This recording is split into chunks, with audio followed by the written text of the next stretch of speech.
No one seems to notice or care as you appear on the teleportation circle in the city of Lux. The streets are crowded with passerbys. You hear the distant sound of ringing bells, the sound of horse carts on cobbled stone. There's a snowy frosting to all the things, but predominantly you see large towers, buildings much bigger than those you've ever seen in Shepherd's End. There are what seem to be rooftop gardens and a wide variety of plants growing on the exterior of most of the buildings. You're very clearly in what seems to be the exterior-most section of the city, and you can see a large wall that seems to separate you from the climbing spires and castle at the center of the city itself. A couple people glance your way as you appear on the teleportation circle, but no one really actually seems to care. They pass on by. You can see that you're what seems to be a market section of the city. You see a wide variety of shops, a tavern. You see a couple small stalls where people are selling a variety of wares and fruits and things like that. It is quite cold, but it seems as though the snow itself has been swept from the streets or scraped from the streets. So you can walk much more easily than you have been in the forest. And the group of you find yourselves standing there on the teleportation platform. So, did it work? Is this the capital? It must be. Look at how big everything is. Yeah, it worked. He grins over at where Ez should be, and his grin ever so slightly reduces. No, we can't have gotten split up. Do we get the feeling we got split up? No. They'll be here. It's just like before. Good, 'cause Salinger didn't. I had his hand pretty good, and Peach kind of looks down and up and bites her lip. Yeah. Peach, as you go glancing around, roll a perception check. Oh, sure thing.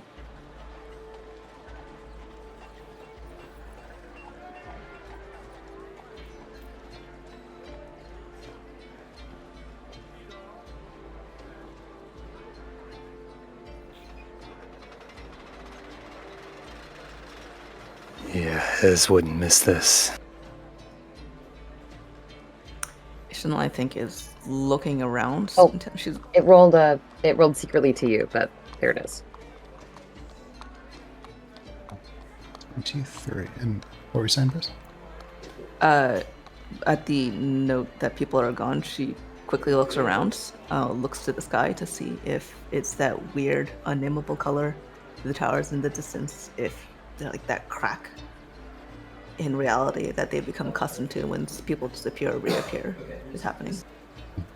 As you look to the sky, it's as you would expect it to look. In the far distant north, you do still see through the atmospheric distortion the shape of the white tower, and the sky is as you would expect, but the twilight stars and the translucent double moons that Salinger had reported seeing when he'd gone above the tree line is gone.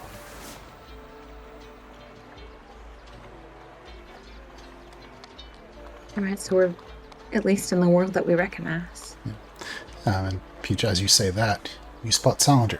Oh, wait, that's not Salinger. You see that there's a statue in the market, and it's of Salinger. Peach would go over there and investigate it too. What? What even? Kaveth shows up next to you and she takes one look at it, looks at Peach and says, "What else did he get up to?" I don't even know if this is our proper Salinger. This could be that Alengi. Well, probably. Yeah, that. I don't know. This is weird. Peach investigates the statue.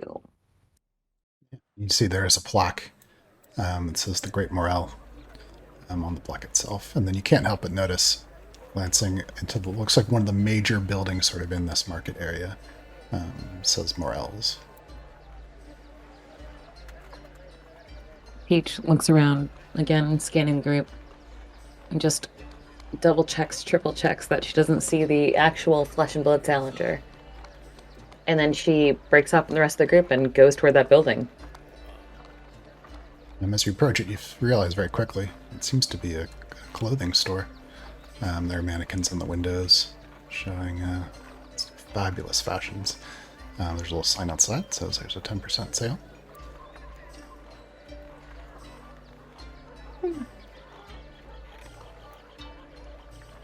Not just... You all figure we're in like the right timeline, right? You didn't slip and fall into some other version of this all. Well, he cannot be the only. He and his parents cannot be the only mortals in existence, right? No, but that statue is Salinger. I would know him from anybody. I mean, Sure. you don't get those cheekbones from anybody else. I mean, the statue just seems like it's in line with the whole thing of the town, but the shop could just be some other relatives. Yeah, maybe. And as you seem to be lingering outside, there is a clerk who kind of peeks out and says, "Oh, hello? Are you looking for anything in particular?" Oh, I was Yes. Who owns this store? Oh, well, in fact, my name is Willard. I am the current proprietor of Morel's, and quite the honor. Come inside. Come inside. What does Willard look like?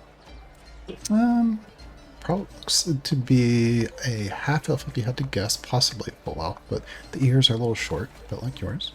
Has a big curly mustache and narrow beard. Reaches out, touches you on the shoulder, and says, "Come inside. I've got just something, a dress. It'd be perfect for you." For me? I don't know if we really should. We're still trying to track down some of our friends. Oh, your friends are here too. They're shopping. Are they perhaps in need of shoes, a hat?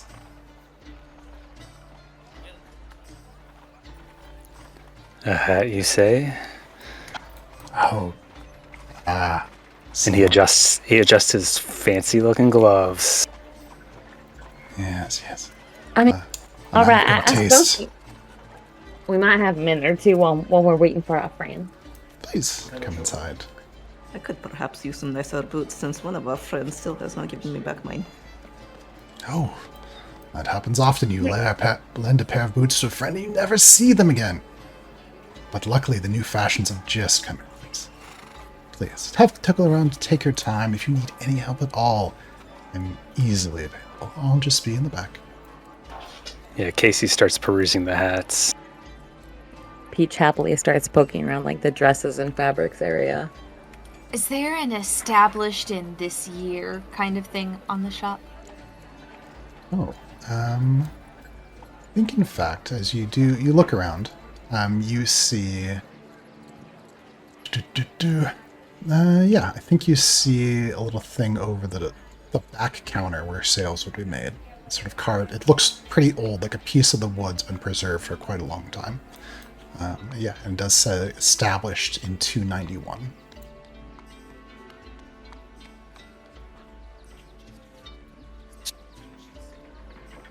In a low whisper, I just, first of all, it looks like this is old. This old store was maybe when Sal was sent back, but I also suspect that it's out of our price range. maybe just don't touch anything. Peach is already like pulling some of the fabric off one of the shelves, holding up a dress to her, seeing if it kind of fits. Well, I mean, when we were in Langy's Pass, people were happy to give us discounts and things just because of, our friends with the right sort of names and attitudes. Yeah, I did mean, they?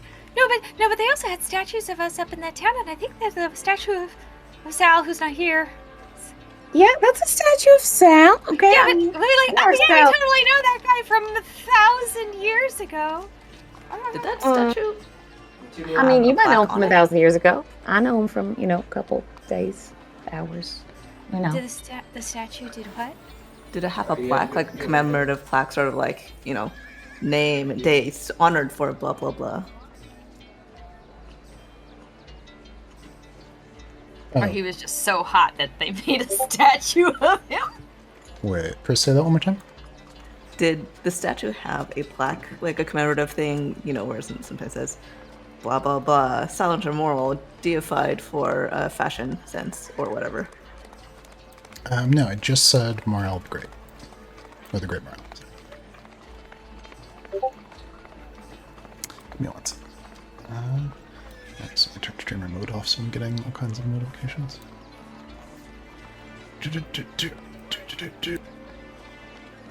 Actually, Ishtalon does not end up going ham in the shop because she stops right inside the door as the thought crosses her mind, and she looks outside again with a little frown at the teleportation circle they just left. Does it look well traveled? Like, I mean, she doesn't really know what a teleportation circle would look like in a busy city. There's the one that was in Shepherd's End or whatever was the nearest town. It's hard to say. I'm not sure. Roll Arcana.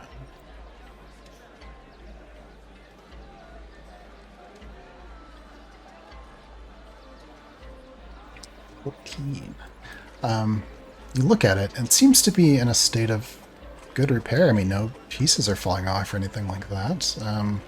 Looks relatively clean. The snow's been swept off of it. But in terms of the state of its functionality, it's hard to know. And nobody seemed alarmed to see us come in on it. Sean looks at it again a little bit weirded out and then looks towards the others and she catches elbow whoever is closest. Yeah, there's somebody there shopping, and as you touch them on the elbow, are you talking about an NPC or? Sorry, no, I was talking about the rest of the party. Okay. Yeah, sorry. She's like, oh, sorry, I thought you were my friend. Yeah, as you do that, yeah, they reach out and they put their hand on your shoulder and they say, "Oh, no, it's okay. Sorry. I didn't mean to get in your way." They turn and move on. She approaches Peach and then it says, kind of has to bend down a little bit to whisper in her ear and says, "The circle's been out of operation for months now. And nobody seems concerned that we just came in on something that's not supposed to be working." Yeah, I was thinking about a similar thing, and maybe we should get a date from the fair proprietor of the shop and just know what exactly timeline we're looking for. Maybe I don't know, over or undershot. It could be good to have a double check there. And she'd kind of raise up her hand and say, "Excuse me," to the proprietor guy, the other half elf. Yeah, Willard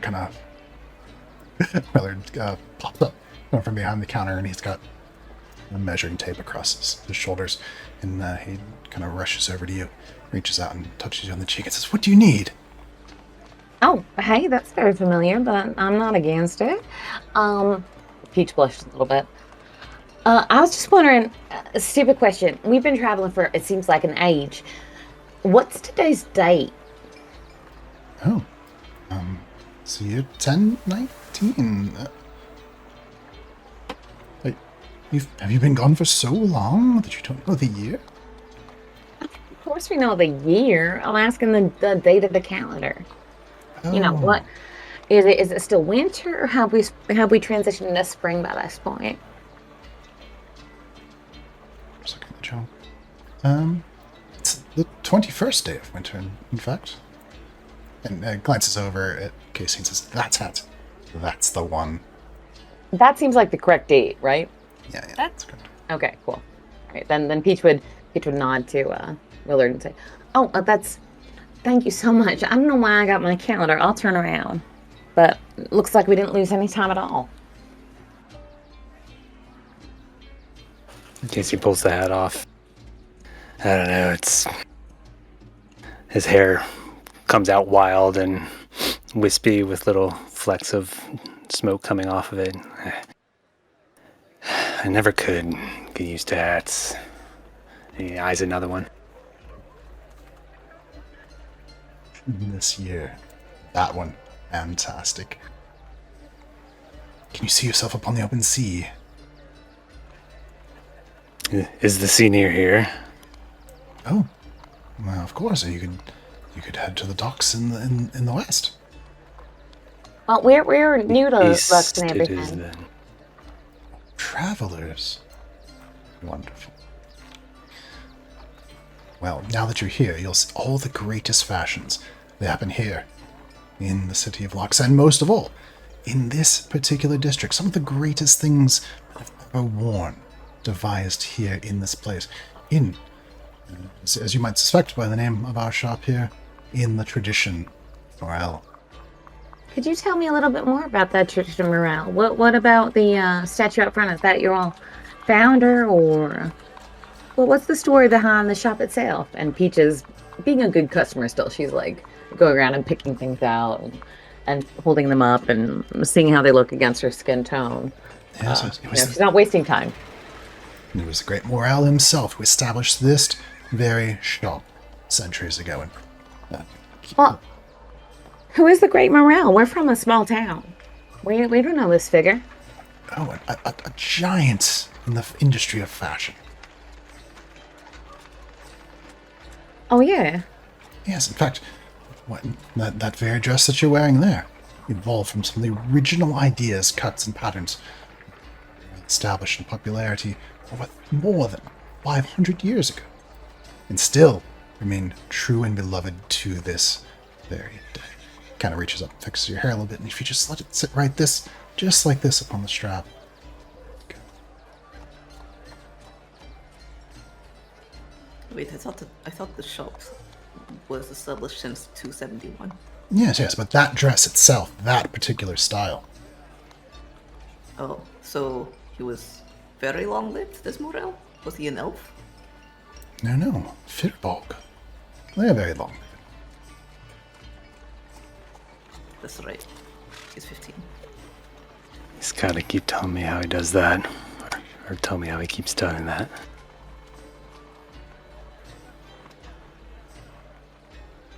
Peaches fully invested in this new dress now that she knows it's of the Morel fashion. I don't. What do you think? Does it look? Does it fit? Does it look good?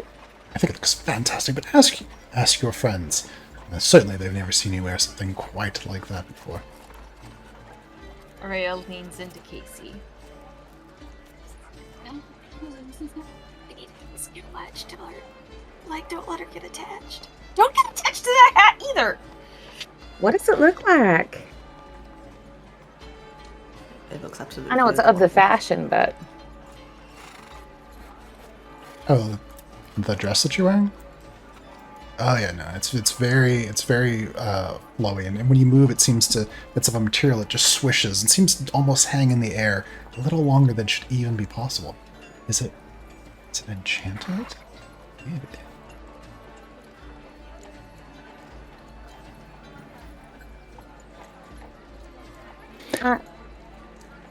why can't one get attached to a dress here? Don't we have a moment or two to shop around a little bit, friends? And if How you're much does it interested, cost? oh, of the dress, you'll be happy to know with our sale that it's a mere 200 pieces of gold, and it pairs very nicely with. It takes a small bottle of perfume and squirts it into the air, and you're immediately met with a very saccharine, sweet, delicious scent. Araya sort of just like puts her hands in her like at her side and slowly backs out of the shop. Yeah. 200 pieces of gold. I think our sugar daddy is not here, so We come I here need for. Yeah, I think we're a little shell shocked by the city city prices. We're We we're come from- here for fashion, and you show us rags. I put my hand on Casey's shoulder and Peach if she's in hand, and I'm like, "It's time to go. Put the Casey, clothes this ain't back." rags. This is. Have you seen this? I'm following out the door. I'm just leaving them. You hear the clip-clop of Kebeth going out the door and ding-ding-ding on the bell. Shalon's following. Rhea looks like pale. Like, how could a dress is just made of fabric, right? How could a dress cost 200? Because it's beautiful. Araya, it's this dress. I'm outside! You can't come outside, you're wearing it. No, I know better. And Peach would reluctantly change back into her regular clothes. I'll come back though. I'll come back once. You know what? Once my boyfriend's back, we'll come back and we'll pick it out. I'm sure he won't let me go without it. Willard seems a little deflated as you guys seem to put away the items that he thought you might buy. And he reaches out and puts hands on either side of your cheek and says, "Please, come back. You and your friends. I'll be here. All these wonderful things we wait." Incredibly tempting. I might take you up on it. Casey turns But back Peach to the would door. follow up. Willard, my good man, Ah, which direction might be the Royal District? oh, you'll want to head to the interior part of the city, but as you should know, if you're going there to trade, the gates are closed ever since the incident. Not sure when they'll be opened again, but Being new to Lux, we didn't hear of the incident. oh, bandits, would you believe? Not really. Infiltrating the Royal District of Lux. Thievery. Unthinkable. Any idea how long the lockdown might last? Don't know myself, but one of the guards will probably know.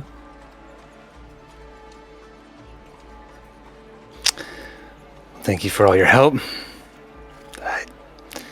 Unfortunately, hats just aren't for me. I suppose we'll come back anytime. Reaches out, puts a hand on your chest, and slowly nods. Did he just try to pickpocket me? No perception. Is everyone You're not wearing a shirt. touchy? What No, pockets? everybody's touchy. If I cut all of us. Perception No, is but- my best thing. But the person touched Echelon too. Wait, I'm a rogue. Casey's a rogue. It's a natural one from Casey. Don't you What get is a it? reroll with the cunning? Yeah, Casey's God. a rogue. Let me link that. Casey doesn't get pickpocketed, but he lost his wallet anyway.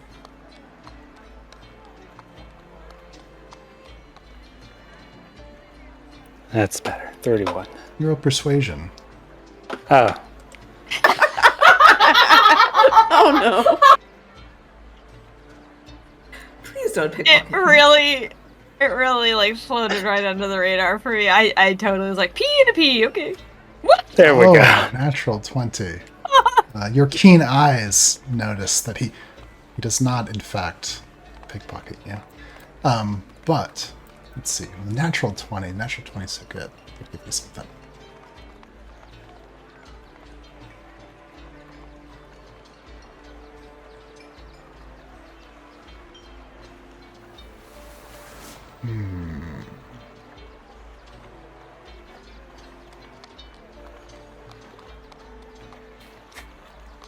Another loss. I'll give it to you later. Yeah. Casey nods. So His you should hair. come back if you know what I mean, and I think you do. I did roll pretty high persuasion. Casey's hair is wild from the hats that he's been trying on. It's just wind blown. Oh, actually, I'll give you something. Yeah, as he has his hand on your chest, he's looking into his eyes. You can see that in his eyes, which at first you thought were just a nice shade of blue, there's actually little flecks of teal and a bit of pink, kind of just around the edges, particularly particularly beautiful. Yeah, main character eyes. Casey holds his gaze for a moment. Till next time, Willard. Until next time. I'll be here. And he turns and heads in the back.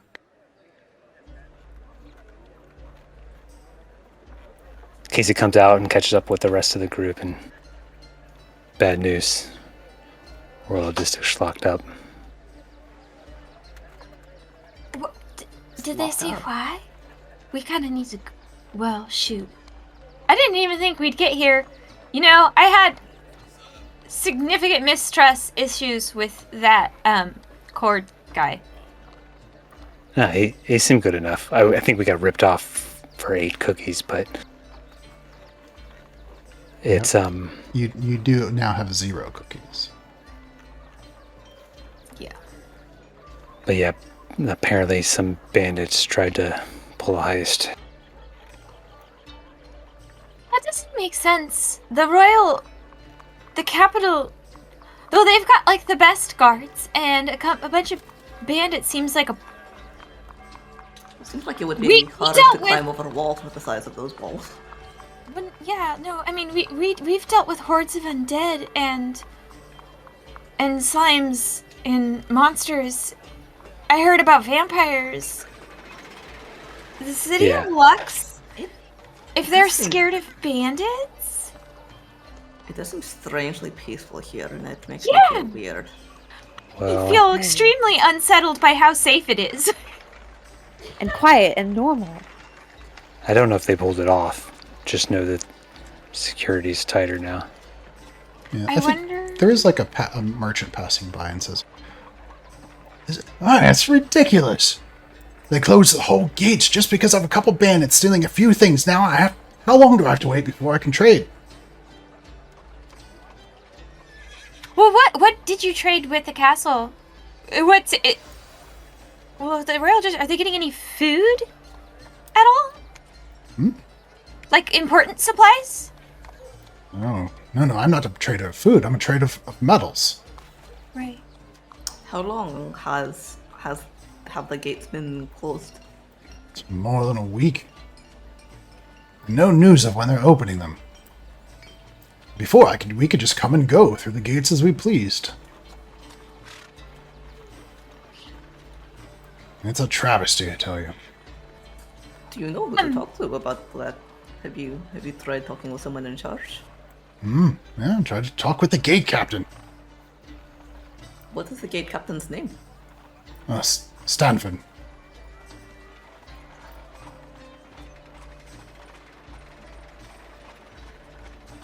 You seem to know. What's the cheapest but also not terribly unsafest place in the city to stay? A tavern? I like the pork barrel. Thanks. So has business been good for you? What with the army heading north and all? They need nothing but supplies. I'm a little worried about the recent news that they're doing so well. They're doing well? Aye, message finally got back. It was a celebration not long ago. Apparently, several victories, making advancements towards the tower. But who are they fighting against? We're from a pretty small village, and we haven't heard much about it. Barbaric northerners, as far as I know. So Oh. they just said they won against whatever is out there, and no information. Well, I mean, I don't get all the details, only the celebration. News that even some of the longest-serving contingents may be coming home soon. Is there like a place where people post up bulletins, or like a time when town criers tell the news, or bars or something of the sort? Well, there's a bulletin board in the market if you have something, small items for sale, or you're looking to hire adventurers. No, I just want to hear what's happening in the city. There seems like there's a lot, and it just seems like it's troubled time, so it's always good to keep up on what's going on. The market can be a good place. There's a crier now and then, and well, if you head to any of the taverns, you'll probably hear the gossip. thank you.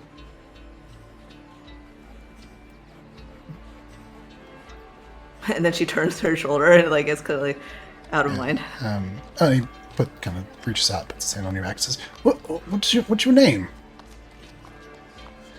Michelin takes a quick 2-step away from the hands and gives him a bit of a side eye.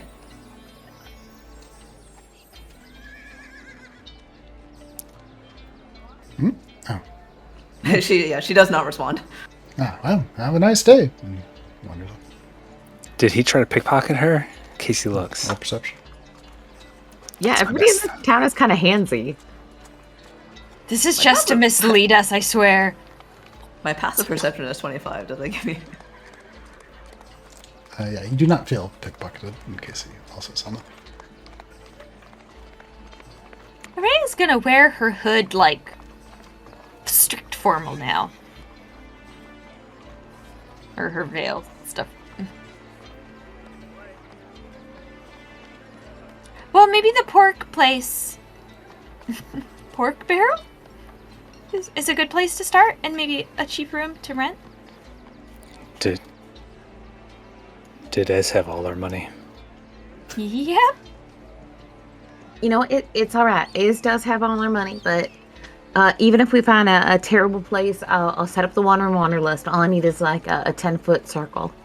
We can live in decent comfort wherever we end up. We just need to find a place to settle. Oh, like an okay. There's a park, probably, right? Yeah, there's parks. I mean, I was Chris. thinking still an inn, but like I could make it a better room. I don't want to live in a park. No, but I mean, it's nice wherever we put it, so we shouldn't put it in somebody else's place of business. All right, that's true, and definitely within the. I want to stay at a nice place. It's fine. It's fine. I think a What? town crier near wherever this Yeah. pork barrels would be a good place to start. So I'm suddenly very, very concerned that everybody is fine. Is it supposed to be fine? I thought it was terrible. I thought everything was terrible. Why is it only terrible for us? Well, I mean, look at this place. To be fair, our No, Lincoln but- Pass was pretty good too. Yeah, but Merwood was overrun with zombies, and It's Yeah, not- but look at this place. It's so much more. There's so many more folks here than Merwood. If more zombies, potential zombies. no, but I mean these walls and all. I feel like a place like the capital is so much more protected. One of the owners of one of the nearby stalls. Hi, you want to know why everything's terrible? Because you haven't tried one of these bacon-wrapped sausages for just 5 pieces of silver. You'll fill your stomach. Kaveth is like, I'm sorry. Our friend who's got our purse strings. He we lost track of him. So until we find him back again, we can't buy nothing. I take trade as well.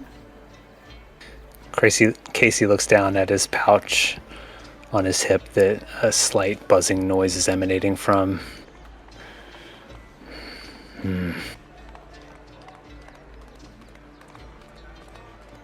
Do I still have my pocket Do you still have what? pocket bread? Oh, you search for your pocket bread? Yeah. I'm fine. I'm good. You eat some pocket bread? Definitely eat some pocket bread. Chris, what does Casey remember? So thinking back to school, what does Casey remember about the city of Lux and casting magic within the city? Did that get covered at all? I mean, magic is a utility everyone uses. I mean, obviously, you wouldn't want to do necromancy or something like that, but yeah, no, I mean, magic is pretty commonplace. So casting magic in the city is generally okay?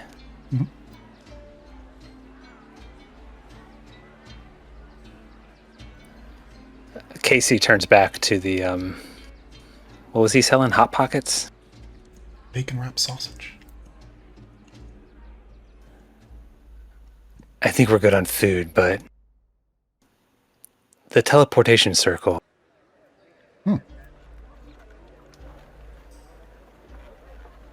Is it functional? Well, locally, none of the exterior circles have worked well in a long time. But as long as you're just moving around within the city. Oh. She sort of like whisper grabs Casey. What if the queen provides a bubble of stability? Did Araya Oh. pickpocket me? Perception. You should roll. Shit. Never. I don't actually know. Hold on. 24. 24. Not yet.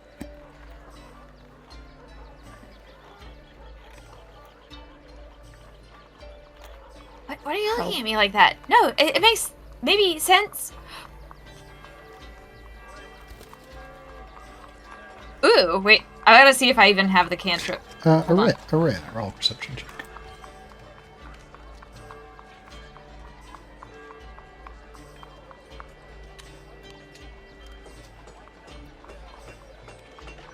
Yeah, girl. Interesting. Roll a charisma save. No. Araya.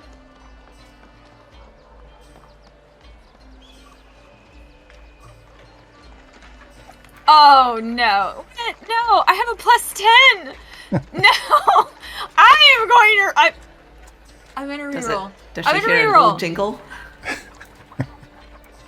Well, shoot. Do I... Man, okay. I should let some bad things happen. I don't have a lot of juice. I have 8 fate, which is okay. But I have a feeling things are gonna go kind of sideways. Yeah, we're fine. We're fine. As far as you can tell, everything's fun. Nothing, Oh. Casey doesn't, Yeah, no, Casey, you don't notice anything. Araya, you don't notice anything. Okay. I hate when you say things that like this. No, it's great. It's great. It's great. Okay. No, okay. She's gonna think about spells that she hasn't cast in a while for... What were you saying about a bubble?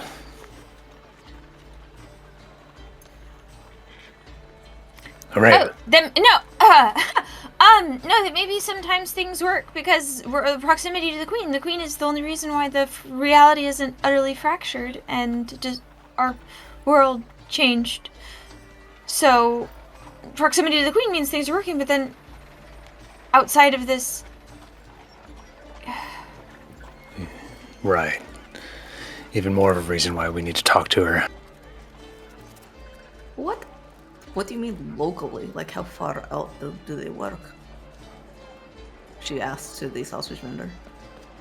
As far as I know, the Arcanists from university, they just got it working locally, so you can travel to the park or the market or any of the exterior ring.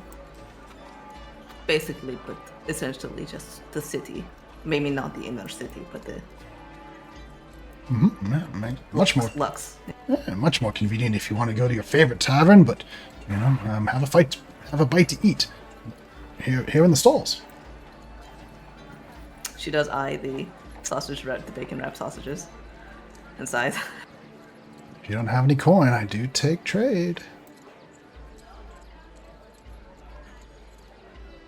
I don't think we want to trade you the sort of thing that you'd want for a sausage. Well, Peach. Hey, I'm just saying, sausages ain't worth much. never tried You my trade for a sausage.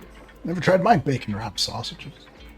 Yeah, absolutely, and I never will. I mean, trading something for food, for a sausage roll, that's absolutely ridiculous. You should give out free samples to make people want to buy your goods.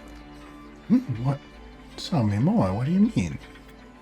Yeah, slice them into smaller pieces and then give them out for free, and folks will want to buy the whole part and parcel once they've had a little taste. Never thought of that. She's digging around and in her pack, and then she holds up a candle broken into 2 pieces after how long I spent traveling, and then the pack says, "How much would you take for this?" Peach, roll persuasion.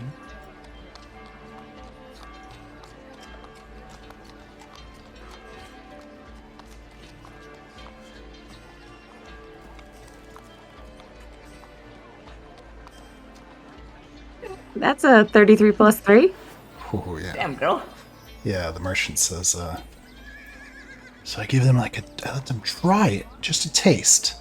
And then they want to buy, let's try it out.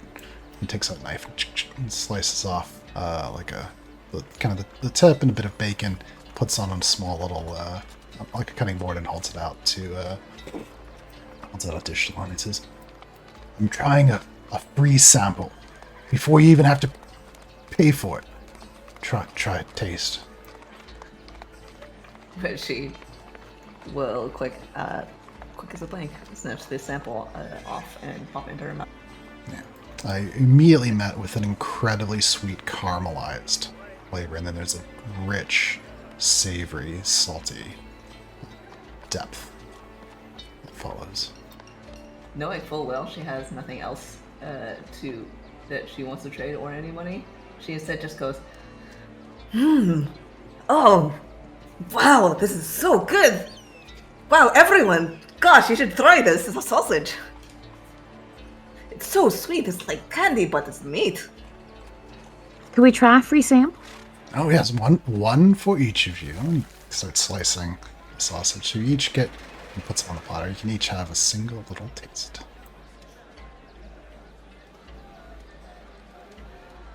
She's also trying to protect her voice so that it catches other people, not her incredibly broke friends. Yeah, if Peach catches on what Ixalan is doing, she'll do the same thing. Oh my, this is delicious, and I cannot believe these samples are all free.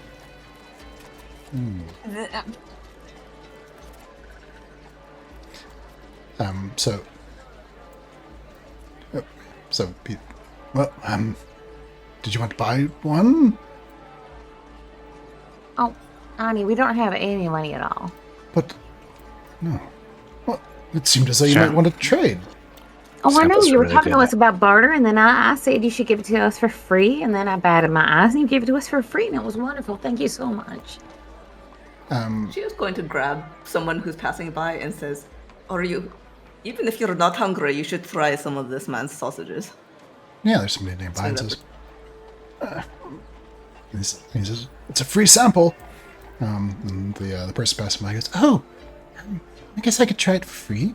They reach out and oh, it's delicious. He says, just 5 pieces of silver.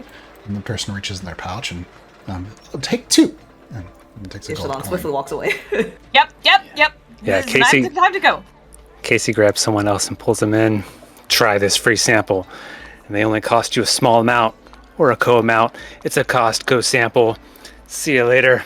And he moves away. He puts a hand on the guy's chest as he moves away from the stall. Yeah. The guy, he puts his hand on top of your hand, squeezes it lightly as you're moving away. Let's see. Ishlan, you... Okay, as you're moving away, after you've had the free sample, but as you're moving away from the stall without having bought one, roll a charisma saving throw. Everyone? No. Ishlan's the only one who tried the free sample. I did not. I couldn't. Oh, I took one. Oh, yeah, I also... Oh, you guys yeah. did that? Charisma saving Yeah. throw? If you tasted That it... would have would have tried to get as many as possible. Okay. It was Yeah, it GM wasn't only, but I Kabath think that you can see ate the ones that the other people did not. If you're standing near me, you get a +4 to your saving throws. Ooh. I'm pretty sure it's saving throws. Let me double check. Oh, then it's 23 then. Let's see. Okay. Yeah, 28. 21. Yeah, all 3 of you, after having tasted the free sample, just a bite, just enough to wet your palate, not enough to actually be a meal, you feel so incredibly hungry. I can She was reroll like, more. you are hungrier after having tasted the free sample and how good it is than when you had just smelled it. You don't think I could get another of those free samples, huh? We Well- should just go. Well, just the one free sample, but I've got quite the inventory here today. If you have anything to trade, or 5 pieces of silver, it's not so much to ask. I'm grabbing Peach and I'm dragging Peach off. It's time to go. But come on, there's dresses and sausage. There's something weird here. We need to go. Everything's weird. Don't trust it. Eat our own food. Casey looked down at his belt, at the 3 steaks lined up. Good vendor, this might be a mistake, but maybe one of these, made out of the finest mere wood. If you ever encounter a vampire, it will definitely come in handy. He spins it through his fingers, flips it around. Kind of reaches up and scratches his cheek. What are they for? It's a steak for vampires. Oh. But I've never seen a vampire. And when you do, you're going to want one of these. Roll persuasion. That's my best thing.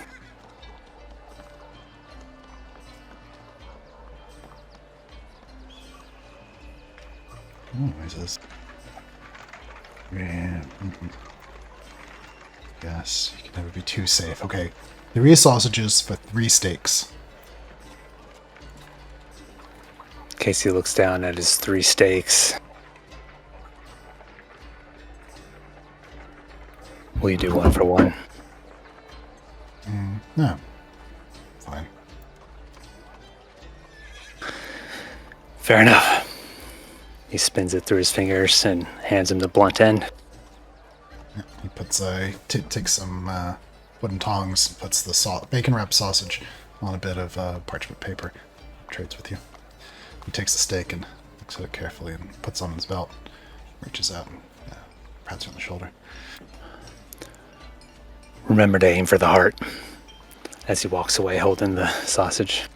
So you have a delicious bacon wrapped sausage, and it's got little parchment paper so you don't get your hands greasy.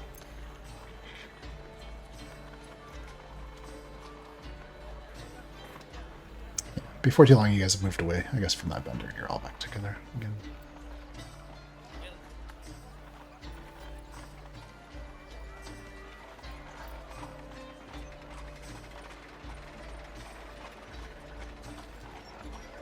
Being in the city without money sucks.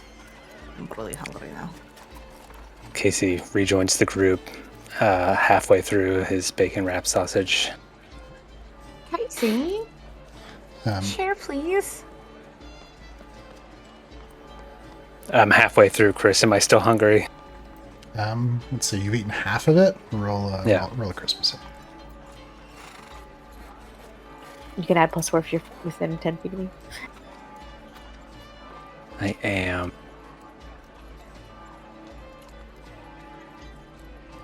From now on, Kibeth, you're just gonna be in the middle of all of us, and we're just like doing a flanking around you. Listen, I'm fine with that.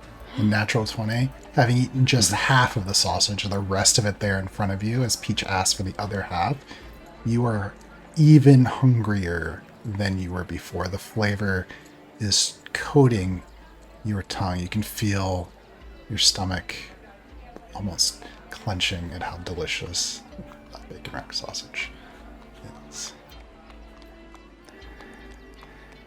Sorry, Peach. He's really reasonable about bartering, though. Like, I mean, I gotta have this dead forged steel. I'm about to go barter myself a sausage. I'm about to go barter a whole pig. I'm grabbing Peach by the shoulder and I'm like, we might still need some of them. Kibeth, I'm hungry. No, barter your own things, not the group stuff.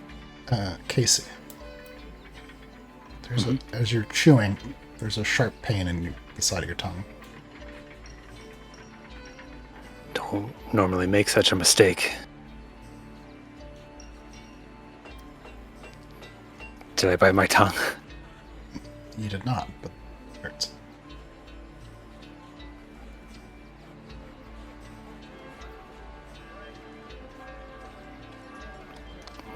You could feel there's something there.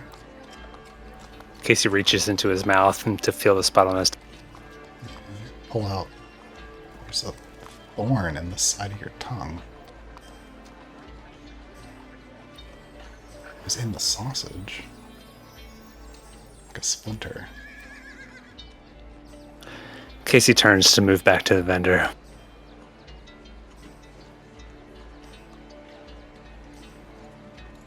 Yeah, no, so there's a crowd kind of around. A couple of them trying free samples. Some other people, it looks like they're buying them. He kind of looks at you and nods. Welcome back.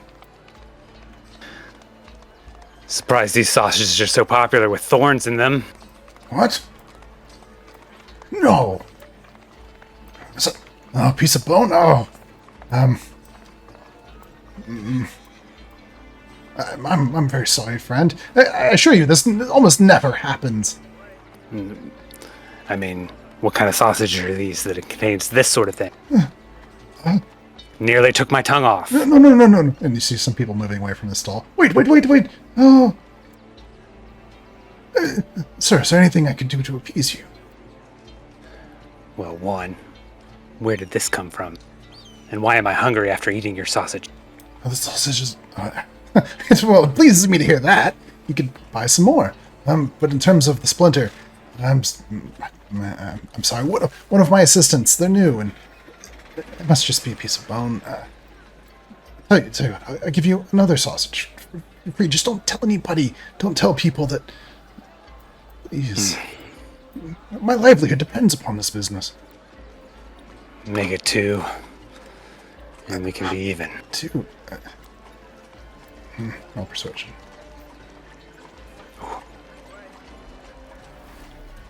It's my best thing. 29. And then,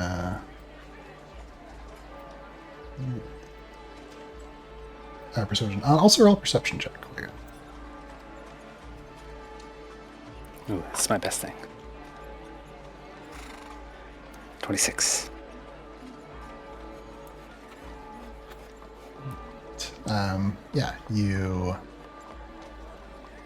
He takes 2. He says, fine, but you have to promise. Don't tell anyone else. You're driving away my business. And he puts the sausages on some more of the parchment paper, offers them your way, and says, this will make everything better, won't it?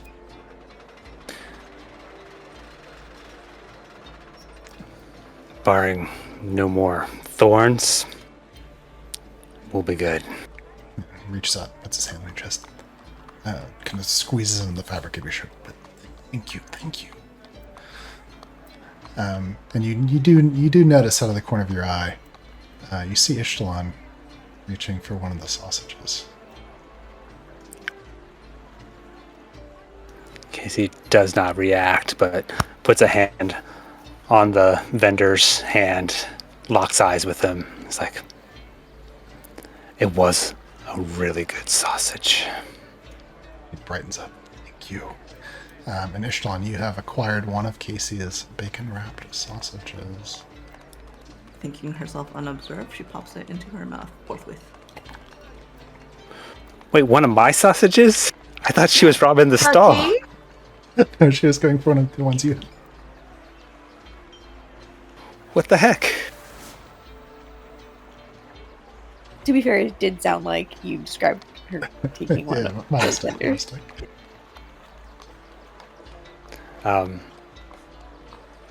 Casey turns to move back to the group. No thorns in that one, I take it?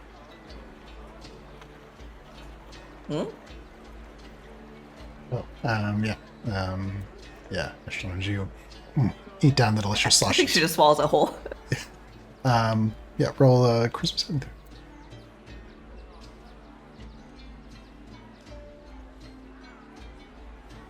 Oh, nice. Yeah, belly After you've eaten the entire sausage, not just half like Casey did, feel the satisfaction of all the fat, the grease, and the meat in your belly, and your hunger is satisfied. Wait, what did she roll? And it, Curse these low rolls. interestingly, apparently, if you change to 2GM, when the window that asks, advantage, disadvantage, etc., pops up, it does not send it to the GM. Oh, interesting.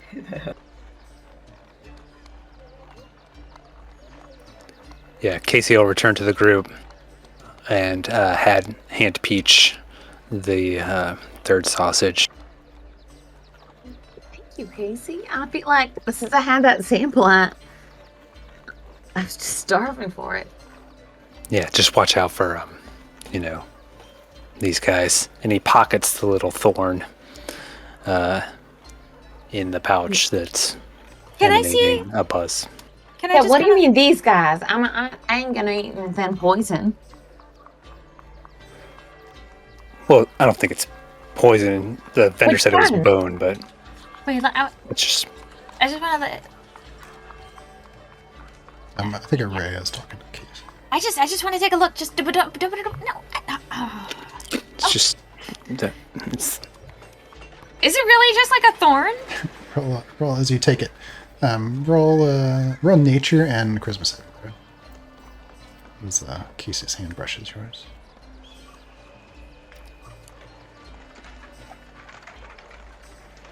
I'm going to show it to Ez. Yeah, I think that's smart. Yeah, Array, as you look at it, I mean, it's definitely it's like a thorn. It's like a rose thorn. It's definitely not a piece of bone. It's kind of brittle and like dry in that way. But it's not bone. I mean, Yeah. if thorns are what it takes to get this good of a snack, I'm all for it. That was really good. I don't Maybe know if that- you need to eat right now. Makes me feel weird. I'm starving, it feels like, but I don't know that I want to eat this anymore. I mean, you could It's split it really with... good. You should definitely try it. Like, maybe it's just that you have to have a whole one. Not just the sample, but I don't like the look of that thorn. Well, I finished off mine, and that was my reward. But Peach, if you don't want to eat the whole thing, you could split it with Gabath or Araya. No, I'm good. I have my pocket bread. Yeah, I think I'll stay hungry. Quebec, do you want this? Wait, I did- mean it in all the love in the world, Casey. Thank you so much for sharing. Do you want it back? Yeah, and so while you're suffering from hunger, you have disadvantages on skill checks for distraction. However, Ishtalon's hunger has been sated, so you're not disadvantaged. This is so tricky. Are Samsel and Fane with us? Yes, they should be, and that skipped my mind. But as you look around, yeah, they're kind of perusing. Thompson and Fane are both perusing the area. However, you do not see Kitty Egg Girl. Well, I mean, Peach, if you don't want it, Casey's stomach rumbles a little bit. Yeah. You know what? Here you go. I'm still starving, but there's something about that. I don't know, it feels weird. I think I'll be okay for now. Yeah, here you go. Okay, so Thank you give sausage You're back. so kind. You give the sausage back to Casey. I give back to Casey. Yes. Okay, so Casey, you have 1.5 bacon wrap sausages. And Oh, I'll finish that. I'll finish the half. Ooh, okay, yeah. You're done. Roll. Let's see. Constitution check and a charisma saving throw. Or I'll sorry, keep that Constitution negative one saving. ongoing or whatever. Constitution saving Beth- throw and charisma saving. Cabeth It's the had best like thing. watched Peach like start to hand it towards her and then give it back to Casey, and she's just like, Oh no.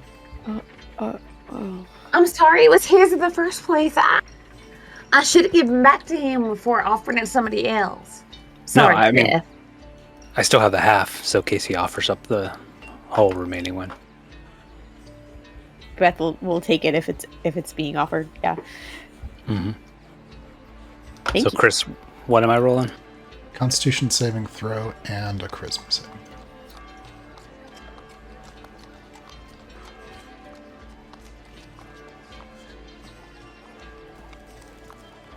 Oh no. It's a natural 1. Oh wait. So, I am a rogue. Okay. So,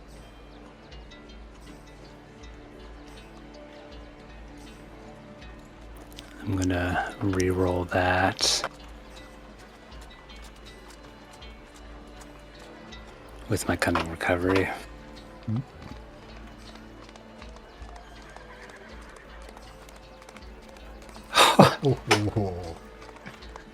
Yeah, you're not used to eating such rich food. You guys have been eating trail rations and dried meat. This fresh, fatty sausage had the danger of making you feel a little nauseous because it's so rich.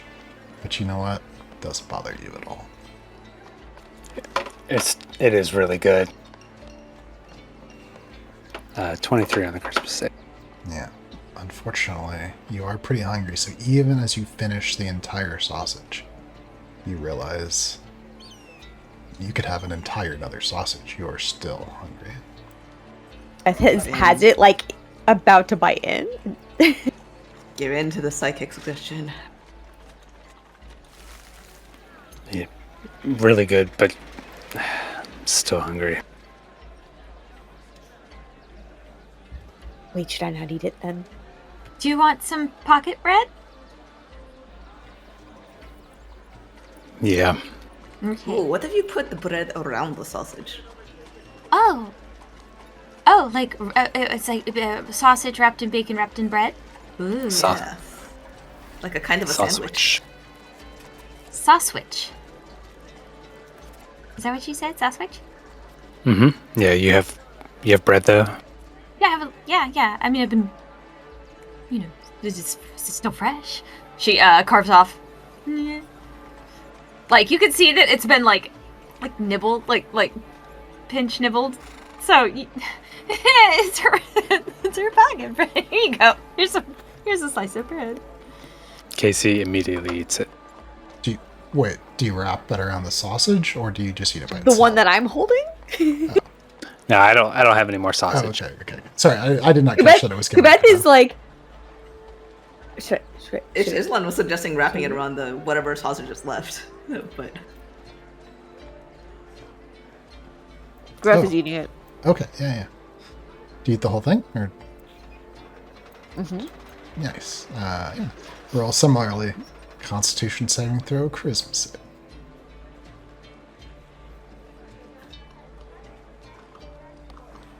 Natural 20, just like Casey. Your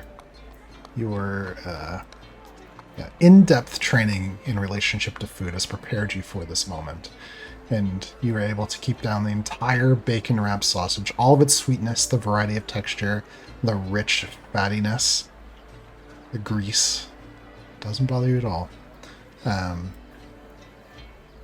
no problems in the slightest. Roll your Christmas saving throw as well. With advantage. They're both there. Oh. They're both I there. see. I got a 19 and a 29. Yeah. And your hunger is satiated. You are no longer suffering the effects of hunger. That was delicious. Wait. Roll. Yeah. Are you you're rolling good, you're just good, to the you're good. GM? Yeah. I think some of you still have that turned on. Oh, I don't. Yep. Yeah. So I did. She rolled a natural 20 on the con save and a 19 charisma. And so yeah, your hunger is satiated, and you feel it kind of wear off, and yeah, you're feeling good. should I The roll a heck? con save too? I didn't. Actually, or you is it could just have- because I only had one. No, you did not have to roll con save. I tried to set it up so it automatically added a +4 to my saving throw, since that's always a thing now, and it didn't do it automatically. So it would have been a +4 on top of all those. Good thing I did well.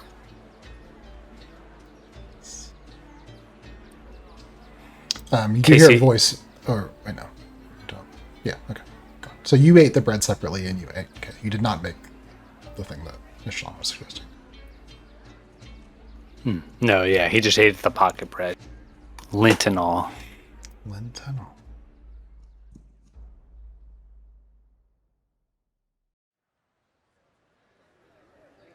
You hear, let's see, yeah, you hear the sound of nearby tavern, but that's not the pork barrel. It's not the one that was recommended to you for being less expensive. This one looks pretty fancy. I feel like we should maybe start asking around to hear what's going on. Maybe we're in the Yes. city. We should maybe find out something before we go try to get into a lockdown in their city. I mean, Stanford, the guard captain, probably the way to go. Yeah. It'd be smart. Like, it's not like we can afford an inn as it is, and we're gonna probably set up camp in the wilderness. Yes. Also, the food is so expensive. When has anything ever cost that many silver? Like,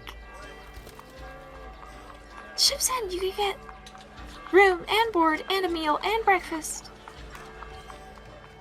Finn and Sumsel wander over your way. And Maybe it's because we're in the middle of the city and we need to move towards the fringe of the city. Sumsel looks like she has like fried chicken on a stick kind of thing. Let's into it. This is great. can I have a bite of that? Oh, yeah, sure. Offers it up.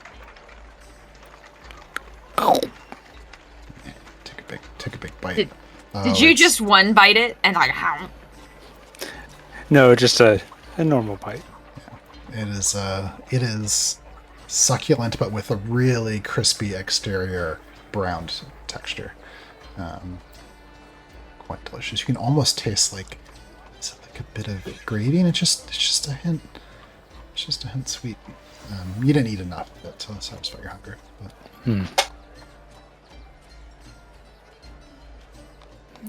Yeah, we need to see the queen, but we kind of need S for that. I'm trying to imagine how to explain it without someone more qualified to explain it. And, yeah, I don't think any of us exactly know. Well, I can get us in there to talk to her, but Ez would have the details, you know? Although, if someone does actually pause for a minute and then touch a pouch that's tied to her belt, and then says, well, let's maybe head toward the gate and see if we can hear anything along the way. Alright, where's the gate? yeah, and you do see, like, if you take the main interior road, it does lead to the closed gates that go to the Royal District. But it's far in that it might be like a 5-minute walk. Yeah. Casey will head that way if everyone's good. Yeah, you guys begin heading that way, and before too long, as you're passing a variety of people in the streets, it looks like some people here are residents, some people are merchants. You do eventually start to come to the end of what seems to be a pretty long line of people that seem to be waiting to get through the gates to the Royal District, and it looks as though maybe some of them have been there for a while. Like, people are sleeping in the back of their carts. Looks as though some people are just sitting on the ground.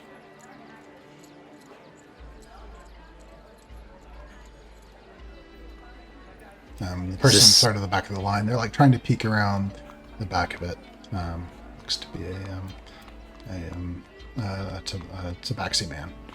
His tail swishing back and forth, and he kind of turns around, looks at you guys, and kind of shrugs his shoulders and says,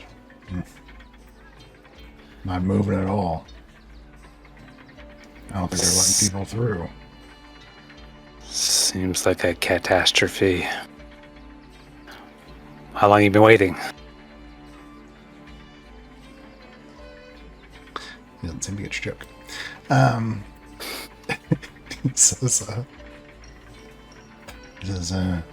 not long. I wanted to get into the Royal District to see the museum, but I don't think it's going to be worth it. Have people been here the entire time it's been closed? Well, I mean, the line's slowly getting longer. I thought if I came today, maybe they'd let people through, but they didn't. And this bandits, huh? What were they even trying to steal? No. Yeah, well, ever since, well, everything's since well, that happened. He kind of gestures north. I mean, everything's fine been here in the city, but apparently some of the the outskirts of the kingdom, well, people aren't. They don't have the same dedication to civilization we do. Some people have gone to stealing things from others. Can you believe it? Other citizens of Lux. Anyway, some bandits tried to make off with some fancy stuff, so they closed everything down.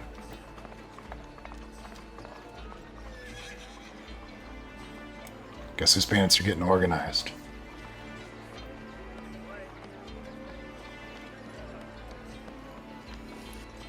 I mean, you sell pants? Huh? Are your pants getting organized? No, the bandits are getting organized. Oh, the bandits. I misheard.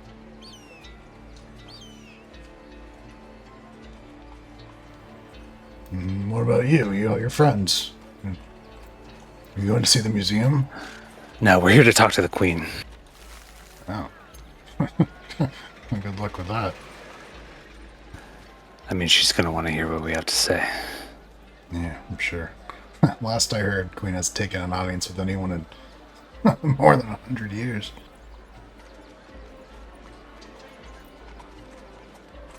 Is that so? Yeah, Casey's grin grows even more. that's what they say. It should be interesting then.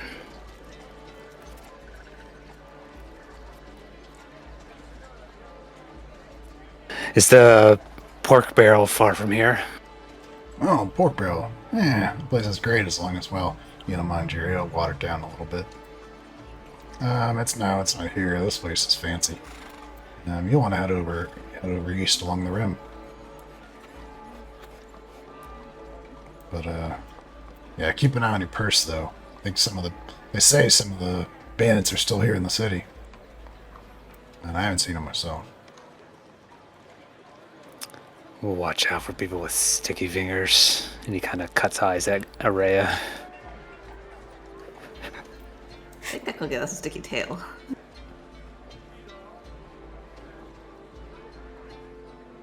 Esteban is going to look around and see if she can spot guards. I'm sure they're nearby. Yeah, She wants- there's plenty of guards. She wants to look for one who looks like the most important one or the highest ranking one. Yeah, we'll say you see one who's got like an extra stripe on his uniform. On his chest. I think she's going to pass by the rest of the line and beeline toward him. Yeah, he's not like, you wouldn't be skipping the line. He's off to the side. And she says, "Excuse me, Boy, how much longer are the gates expected to be closed?" hard to say. Till the captain knows how the bandit problem's been dealt with. No one can come or go from the royal quarter. How will he know that the problem has been dealt with? Now, when I get my orders, that's when I know. But, have you seen Is any Cap- bandits?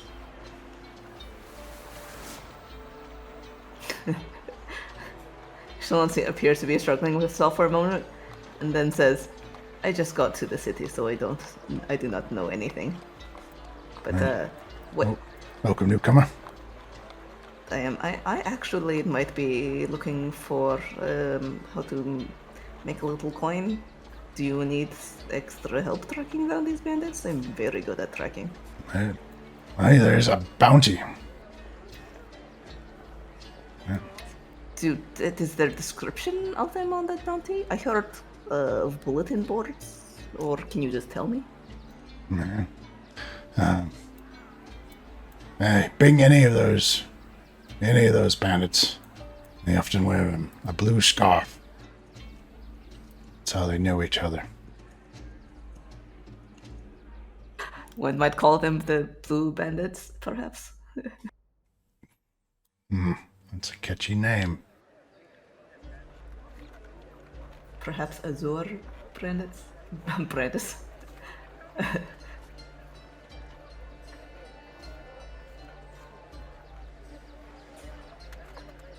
So, just catch them, bring them in, get paid money. Easy as that. Yeah. Bring one in for questioning. 10 pieces of gold. And then the gates will be open? Well, once they get to the heart of it, they find the bandits' leader. How much? So how do you know anything about these bandits if there's no information beyond? They might be wearing blue scarves. Like, anyone can take off a scarf. That's true. That's why it's so difficult. But any information you bring in that's helpful, I'm sure we can get you a reward.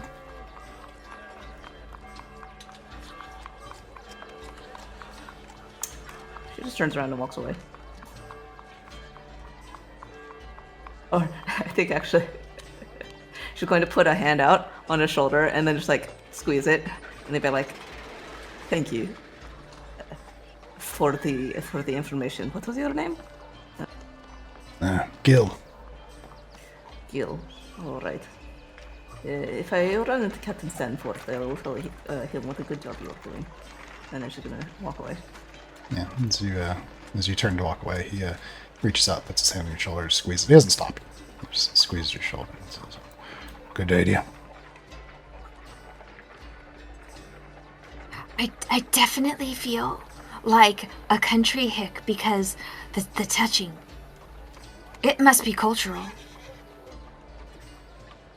I did run into a place once that it was the town across an ocean where everyone greets each other with kisses.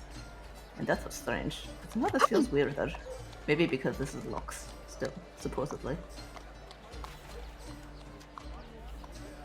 Yeah, I don't particularly like it. Also, I'm starving. It's weird. I don't feel right. Here, do you need some pocket bread? I still have like half a loaf. Yeah, maybe. I feel like I shouldn't have let Casey eat that sausage. But yeah, Pete would accept any pocket bread that is being offered by Rhea. This looks like a real slice of bread because I cut off the pinched part and gave that to Casey. What the heck? No, I mean, it just happens, you know, it cleaned the loaf, me cutting the... Do you need more bread? Are you still hungry? Yeah, Casey, you can have that piece if you want. But Peach looks really hungry. If you take that piece, you'd feel bad. No, I mean, Array has more, and he puts a hand on Array's shoulder. His hand's really warm. You're like getting into the Lux way of... It's really foreign. She'll cut 2 slices of her precious pocket bread. How much do you have left after that? I would slice? consider it like... She was really rationing it like a slice a day kind of a thing. So you guys are eating into like days. My fresh, delicious bread. It still tastes fresh. Let's say it's like, I just said that it was a half, so like just a smidge less than a half. Okay, so you got a quarter loaf left.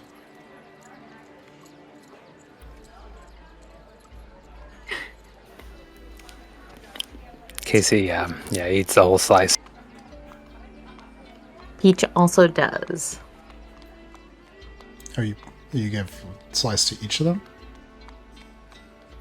The bread, like, it's a loaf of bread. Mm-hmm. Like, you can cut many slices. Yeah, that's fine. I'm not arguing that. Quarter of a bread left? I gave them a quarter of it, right? Okay, let's see if it's enough. Casey and Peach, please roll charisma save. What the fudge is going on? It's my best thing. You still have a bit of flavor of the delicious sausage on your tongue. Let's see if the bread can clean it away.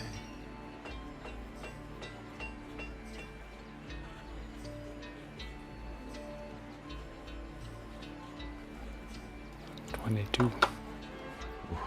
Unfortunately, Casey, the bread's not enough to wash away the sweet flavor, the savoriness of the sausage. You feel your stomach grumble. You feel the uncomfortable pang of hunger. I only got a 13 plus 3. Oh, Peach, you know what? The bread just hit the spot. There was a little bit of raisin and a bit of like a little piece of almond mixed in with the bread because it's pocket. Oh no, it's pocket bread. It's the pouch. Yeah, I mean, it's A pouch little bread. piece of lint. She you know stores what? lots of fruit. That flavor combination really did it. So you are no longer hungry. You're no longer suffering the effects of hunger. No. Would adding a +4 to Isaac's roll. I accidentally backed out roll 20, so I can't see the roll. But did you add a +4 for being near me? Oh wait, does Peach get a +4 as well? Are you nearby? Yeah, they both do. Well, what's the distance? I didn't go anywhere. 10 I'm still feet? I'm standing there salivating over the bread while they eat. Okay. Well, with the +4, actually, Peach, you're still hungry. I'm so sorry. Sorry, it's how it works. You get a +4 no matter what. Thank you, Ram. God, I'm starving. Kiba's hunger is now growing and infecting everyone else. Mm-hmm. You're welcome.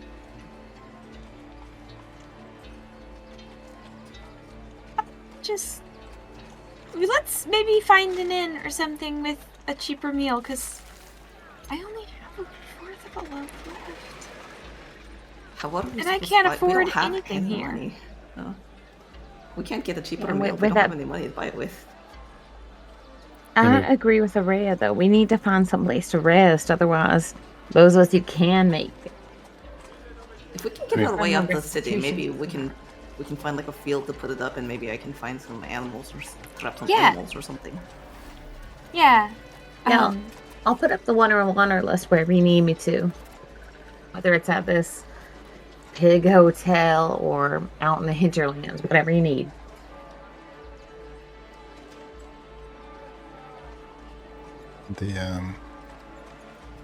Yeah, I think it was the merchant. No, it was the tabaxi you talked to. Told you that the pork barrel tavern that everyone likes is in the, at least that was recommended to you, is in the eastern part of the ring. There is a fancy tavern that was near the statue of Salinger called the Silver Lining. And then you could, of course, do the Wandering Wanderlust. Let's settle in for the inexpensive hotel. I think I can make it nice enough for us, and then we'll at least have a home base until Aspen comes back with the purse strings, or Sal comes back with some kind of explanation why there's a huge statue of him outside of that clothing shop. What do y'all think?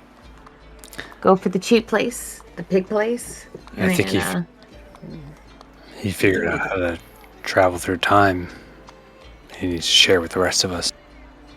We do need to figure out what all is going on here, and maybe find out something about those blue bandits. Because even if we don't have money, it seems like that is our key to getting the gates unlocked and getting in. Right. Yeah. And personally, I'm not minded to sit around and wait for them to come back, and maybe weeks before they do. Whatever you all like. If you want to go off and fight the blue bandits, or push them for territory, whatever you need to do, I'll be there. But I'll set up the Wanderlust in the alley if you need. Yeah, it is late enough that it would be reasonable for you guys to bed down. But if you wanted to stay up into the night to, say, look for bandits or some such, you could do that as well.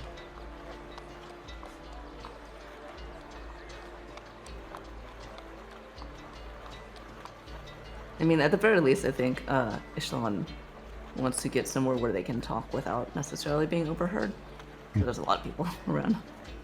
Yeah. What do you guys want to do? I think a decent idea might be to go to that inexpensive room. Just find one, share between the however many of us, and then set up the Wanderlust within it. That way we've got a place of operation that has an actual address, and we've got the comforts of the Wanderlust that we need.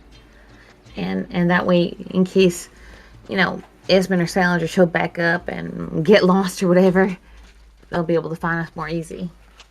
It works. Maybe you can work as a server for a night or two for the room. Yeah, sure. If they're willing to hire me, I can certainly happy to work our way. Well, to the rim then. Pork Sounds barrel? good. The pork and barrel? Yeah, the pork barrel. Yeah, as you guys are moving through the streets, Edides, Fane, and Somsel have rejoined you. Everybody roll a perception check.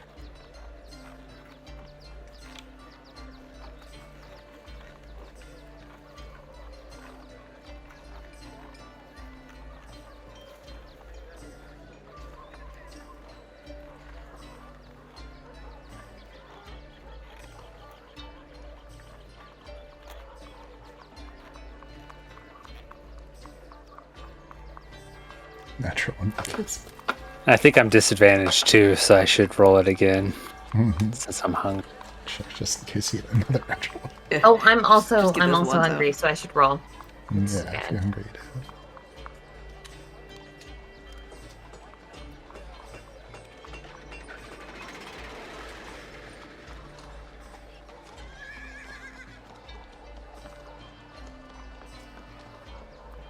You're still on. I think you're the one that you notice. You see, as you're moving away from the wealthier merchant district and head east, you see someone sort of on a street corner slumped against the wall, and they have a sign that says, "Don't trust magic." That's like carved into the wood.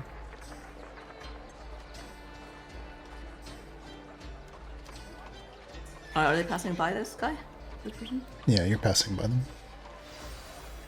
She stops, reads the sign, looks at the person, and tries to assess them. What do they look like? They're kind of scrawny and elderly. They look impoverished. Kind of opens an eye and peeks at you. Have any coins? Unfortunately, friends, that is a big problem that we are facing too. What's wrong with magic? It's in everything now. In the food. In everything they make. It's in the air, in the water. Is that not what is supposed to be? There's supposed to be something called the weave, right? Suspicious. Don't trust it. Makes the world strange. Have you ever noticed everything's a little off? Like what? Just look around. Something not right with the world. So when we make saves, are we aware that something is happening? Or like that we need to do something? No, I'm not unless like there's some sort of effect that I described to you. Like you might find it strange that you're exceedingly hungry or something like that.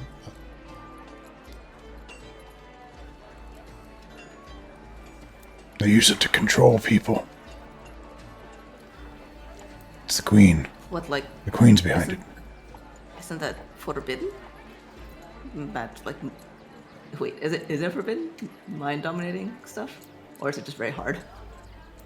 Yeah, there's nothing. I mean, well, there's nothing specific. Nothing specific, like in. So verdicts judge in terms of the laws work. Like the law is that verdicts will judge what is good and bad for society. There's not like it's not codified. So necromancy totally forbidden. Controlling someone's mind. Maybe.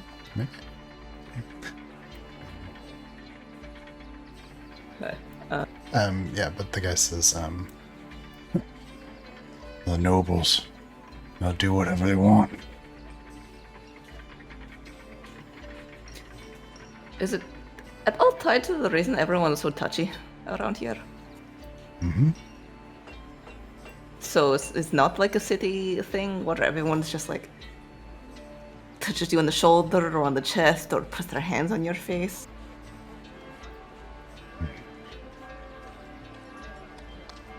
Well, maybe it's different from where you come from.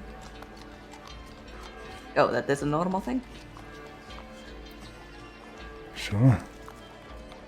Oh. See, that was the weirdest thing to me. I didn't think there was anything about it that was weird going on.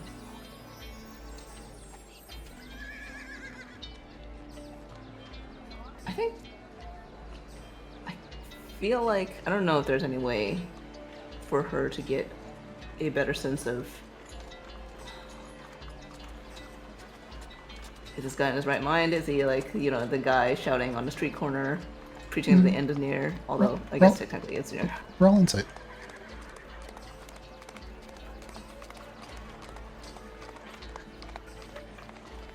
$21.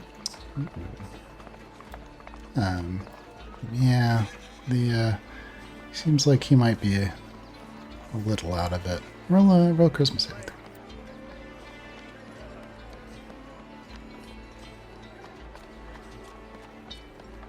throw. $7. Yeah, I mean, you never really encountered anyone like this in Shepherd's End, but more than likely, Tyrannian at some point had mentioned that there can be illnesses of the mind in the same way there can be illnesses of the body. She just looks at him with a little bit of pity and says, well, we don't have any money on us, but I have some water and that's about it. And she holds up a water skin.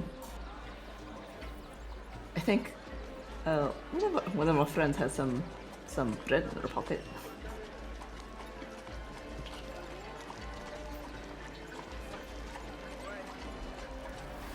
She seems to be a little bit distracted at the moment, though. I'm not sure where she went. So. I understand.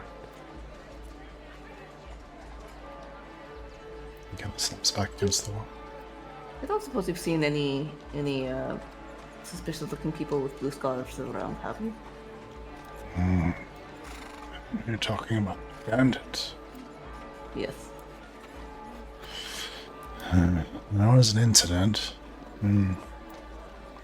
So I have heard. Over in the Eastern Square. Everyone just calls it. Oh, it's the Eastern Square, not in the Royal Quarter. Well, that's fancy folk. I mean, around here, where the real people are. What happened? Bandits knocked over one of the stalls, made off with the goods. What stall was it? Jewelry and beads. Huh. Can you point the way toward it? We are newcomers to the city and still don't know where the Eastern Square is. Just keep circling that way. You want to go past the well. Alright, thank you.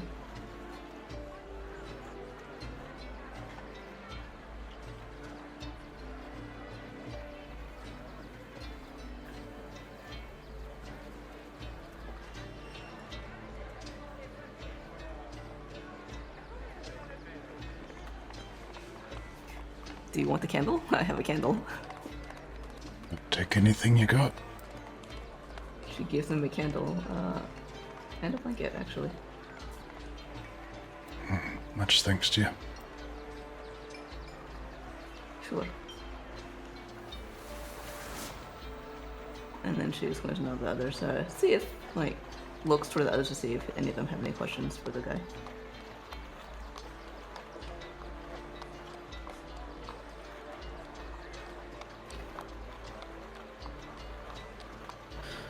The pork barrel. Okay. Stay warm, yeah. Takes the blanket and wraps it around himself. Thanks to you. Casey puts a warm hand on Ishtalan's shoulder as he moves towards the pork barrel. Don't use stars. She takes a step away. Peach, walking 2 or 3 steps behind them, just blushes and warms up herself. Before too long, you guys have passed the well, and you see another looks like a town square where there's clearly some more stalls. And you see the pork barrel tavern. You do see a variety of small merchant stalls. You see some, we'll say, shabbily tended garden at the middle of the square. We passed the well. Was it in a state of disrepair, or was it well?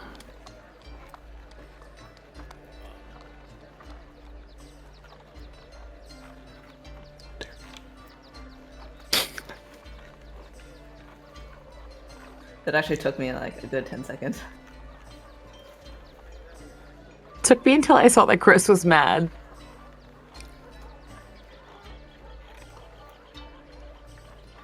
Yeah, the exterior of the pork barrel is not nearly as nice as the silver lining.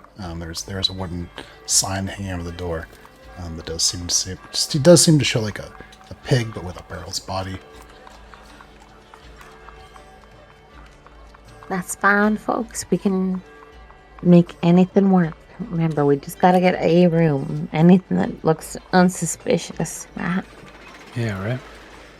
She gestures ahead for everyone else and casts a last look around. She's gonna go cast a look around the square before she goes in. Most of you guys head inside with Ishtalan lingering behind. The interior of this place is I'll say dimly lit. The windows are pretty small. There are some candles. There's a tavern keep, looks like, behind the bar. You see him kind of writing in a ledger. And yeah, there's a couple of patrons in here. Kind of looks like sitting around drinking. And looks like there's an elderly woman kind of plucking at a harp, not incredibly well. Peach kind of bumps against Casey's elbow and says, "Hey, do you want to take care of the talking at all, or should I?"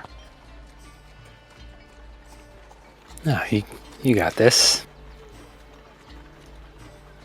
All right, as long as you give me the go-ahead. And Peach would go to where it seems like the proprietor, whoever is in charge of rooms, behind a desk, whomever. Yeah, there's a guy kind of behind the bar. It looks like he's scribbling in a ledger, and he has like, he's like red-haired with a long, kind of scraggly beard and brown. So, yeah, he kind of looks at you as you approach. Hey, I was hoping we could maybe rent a room for the night. Me and my friends. Just stay. You shouldn't stay. What do you mean shouldn't stay? What? It's up to you. No, what do you mean though? Why shouldn't stay? What? Did I mishear you? Do you want a room or not? I want a room, but I also want you to please clarify what you just said. Should we not stay? Is there a reason why we shouldn't stay overnight in this town? Please, we're new here. We don't want to impugn on anything that we shouldn't. Yeah, squints at you a little bit. Alright, fine. If you don't want a room, you don't want a room. Goes back. No, we do want a place to stay, but It's a silver per person per night. that seems awful steep, to be honest. We're talking over at the Silver Line, and they were talking silver for all of us. It's a lie. They said one room, one price. That if we were willing to share beds and all and sleep on the floor, that was up to us. You just go around lying. Per person is ridiculous. Yeah. Sorry, we're full up, I think. Oh, But I don't even get to roll a charisma anything. No amount of charisma is gonna make him think that was true. man, fuck this guy for real. But Peach turns on the charm and just says,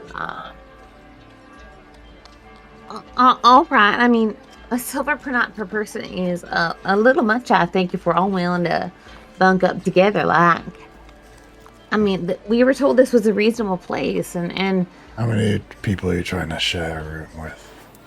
4. There are 4 of us currently, and there will only be 4 of us going forward. Fine, I'll give you a quarter off 3 silver for the 4 of you in one room.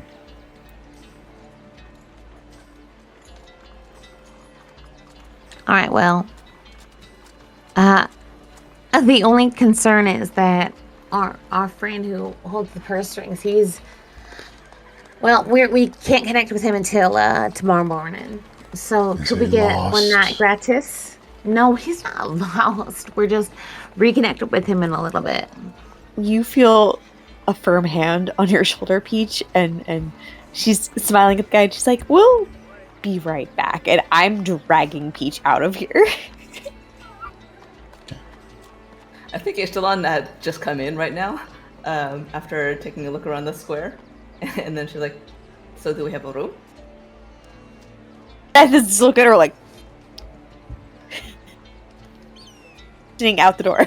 Let's go. I mean, you're gonna work the bar a night or 2 for the room, right? Excuse me? I mean, isn't that what we're gonna do? Barter, you know? Yeah, that'd be great, but I don't think we should stay here. I'm feeling very uncomfortable. I don't like the way that person was talking. I really think that we should set up the Wandering Wanderlust somewhere safe. There's something wrong here. I don't. But they have a meal with the room. For a silver? You got a silver? No. This. She points to Peach. Peach was just trying to convince them that we'll pay them tomorrow, but we don't know when we're gonna find Ez again. We can't promise that. I mean, Do we need money? Peach, if you don't want to work the bar, then we can just barter something else. I mean, I didn't say anything like that. I'm more than willing to work the bar. I'm more than willing to work as hostess, whatever. But the person at the desk, I know he seemed I don't know, he seemed negotiable. Somsil says, wait. You guys need coins? I've got coins. Everybody looks at Samsel. She's been shopping. She has like a list. She now has like multiple bags that she's carrying on.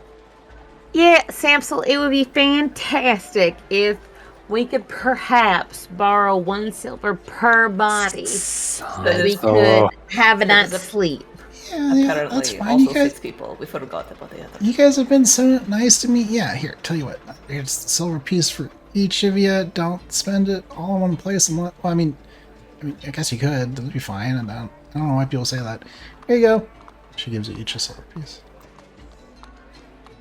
Thank you, Samsel Digsman. Is also our friend Fane covered for? Oh, yeah, here you go. Fishes digs through the gold pieces until she finds the silver piece. Here you go. You feel Samsel feels the arms of Kebeth reaching around her and hugging her so tight. I don't know if this means that Kebeth is kneeling on the ground, but she's just like, Samsel, you're the best. Oh, I like it so much more when you hug me. People in the market were hugging me. Like, I don't even know them. So, Ishalon, I think, doesn't. Her instinct was to like reach down and ruffle her hair, but seeing as Kebeth is there, she's just gonna give her the the woodsman nod. She gives you the woodsman nod back. All right, if it's okay with folks, we return to. Oh, and I bought whatever that place is I called. bought these chocolate-covered raspberries. Do you guys want any? Oh, yeah. Uh-huh. Here you go. Have some. I'm starving. Yeah, please. I look at them and I say, I'm gonna go take care of the room now. So I go back to the guy. okay, so and I'm Kebeth like- approaches to Yeah, and I say, hey, you said we all could share one room for a silver, right? assuming it's 4 of you. Yes. 6. 6 of us. We forgot the But Samsel and two of them are small. 2 of them are small, and then she points at Samsel and Fane. And some of us, I'd We be more left than willing Peach to. outside eating, didn't we? Like it was just the two of us that came in. Fine, fair enough. Great. And then I lean over and whisper to Ishlon, and I say, "This way, if we have to stay multiple nights, we have a silver for each night, rather than, spending our money on a more expensive room." If we have to spend multiple nights, I've got a few things I could probably barter if it's just more expensive than this. Probably. Yeah, we're gonna have to figure out food. There's something I don't like this place.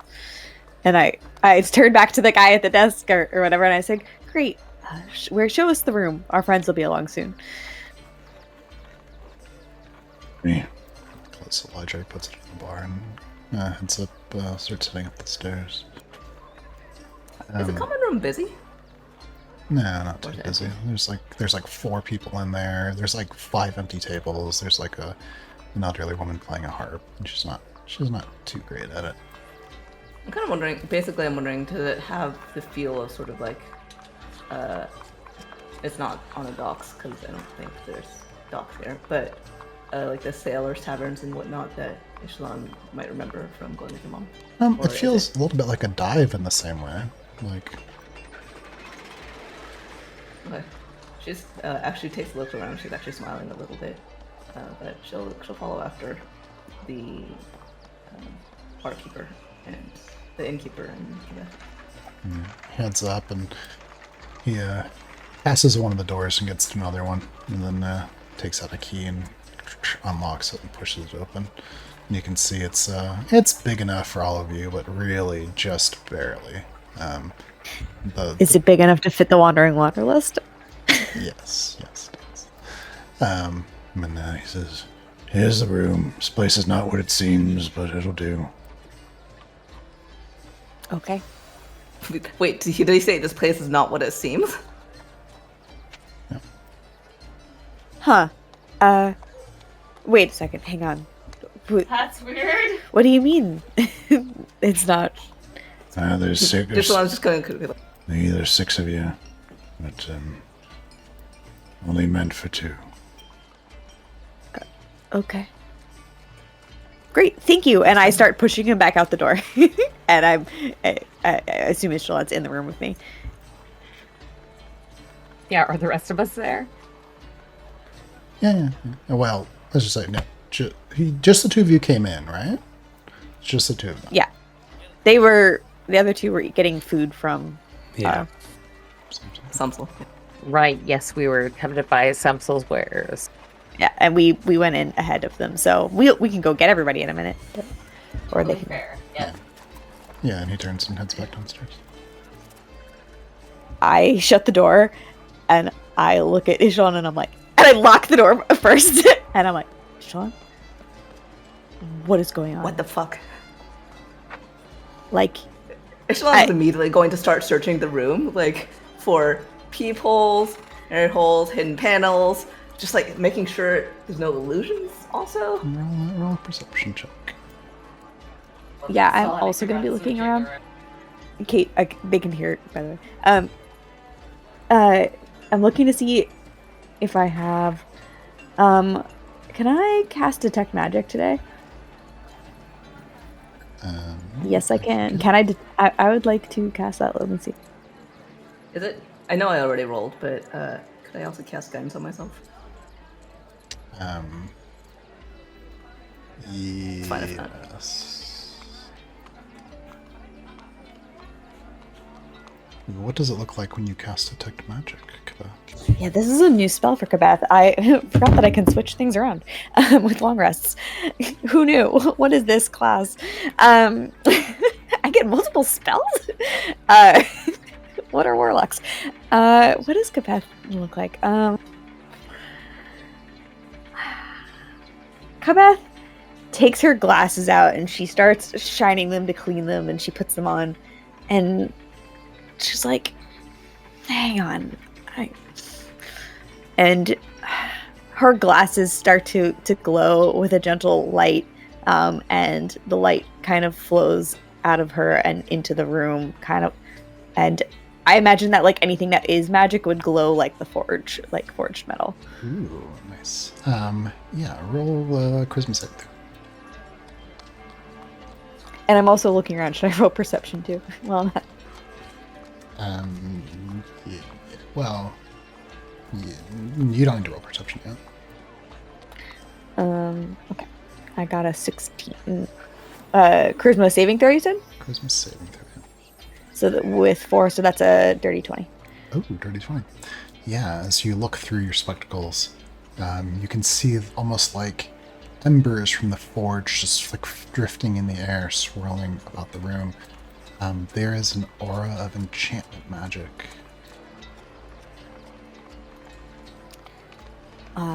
Sean, there's magic everywhere. Like, all around us. Like an enchantment. You don't think... Are we still standing in that forest? Should we have gone down the other path? Oh shit. Like, Wait, thorn... Like, Casey found a thorn. What if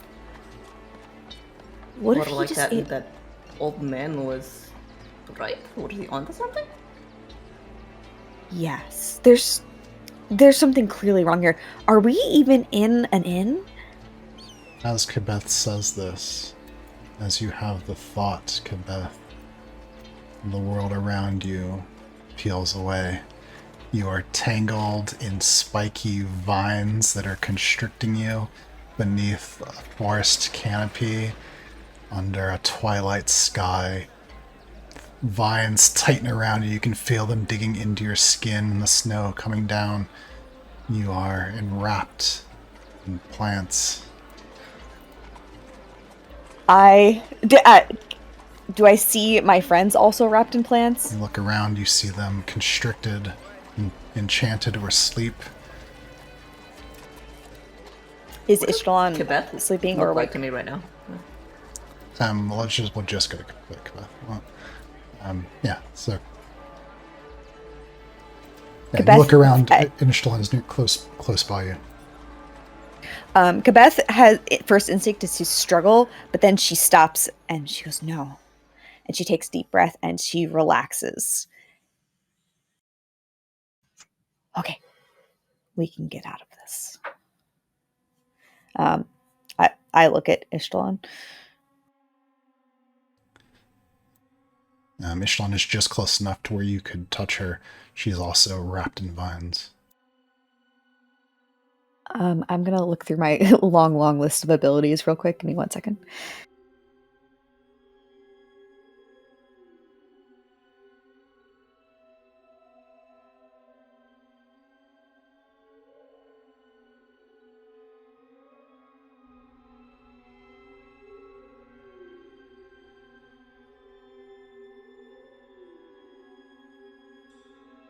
I hate that you changed the music, Chris.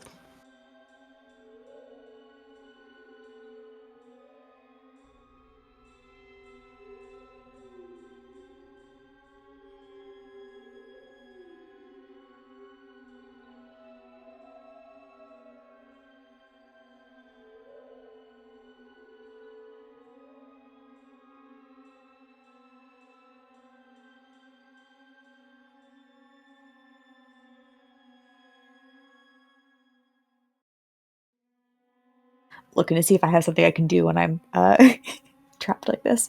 I'm am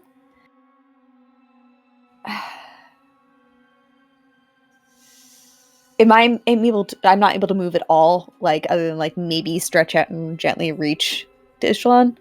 You are currently restrained, wrapped in spiky vines. When you begin to move just a bit, you feel them tearing into your skin. As you look, you can see that some of the thinnest tendrils of the vines have actually begun to grow beneath your skin, but Ishtalan is just there close enough.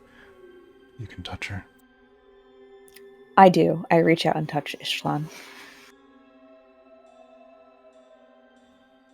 As you, Ishtalan, you come awake. You're...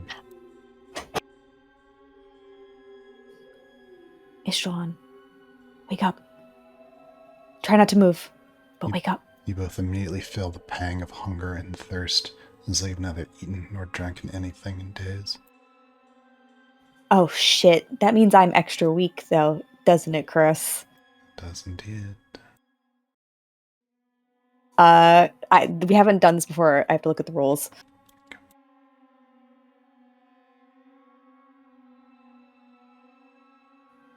Okay, so I can't benefit from a long rest unless adequately fed. How does that affect me in terms of exhaustion? I don't know how much time is passed. You can DM me if that helps. No, you just wouldn't be able to benefit from a long rest, so you might not have. You might be fine. Like it might not actually have an Okay, effect in so- this moment. Okay. But we will just say everyone has like one level of exhaustion. Like, Got it. well, actually, Okay. more than that. Everyone has level of exhaustion, and everyone is bloodied. So reduce hit points. Yeah. Did either of you had your hunger satisfied in the dream? Yes. You both did? You're both affected by Bane as well, so you have a -4 to attacks and saving throws. Or, sorry, a -1d4 to your attacks and saving throws. Cool. Okay.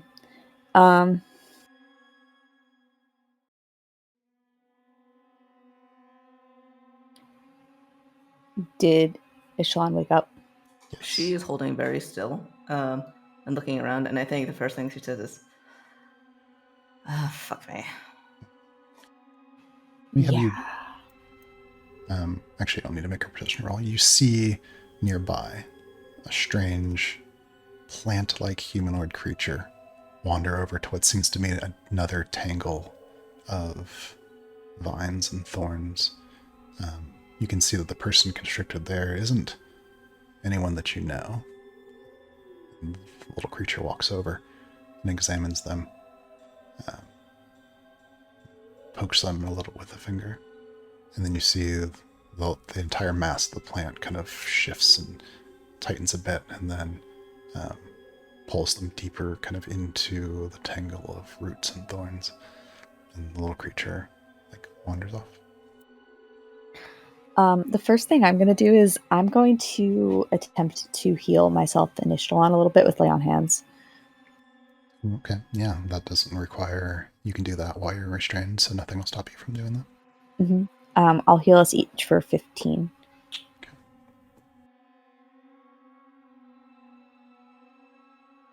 I have to do some math to figure out what my blood heat is.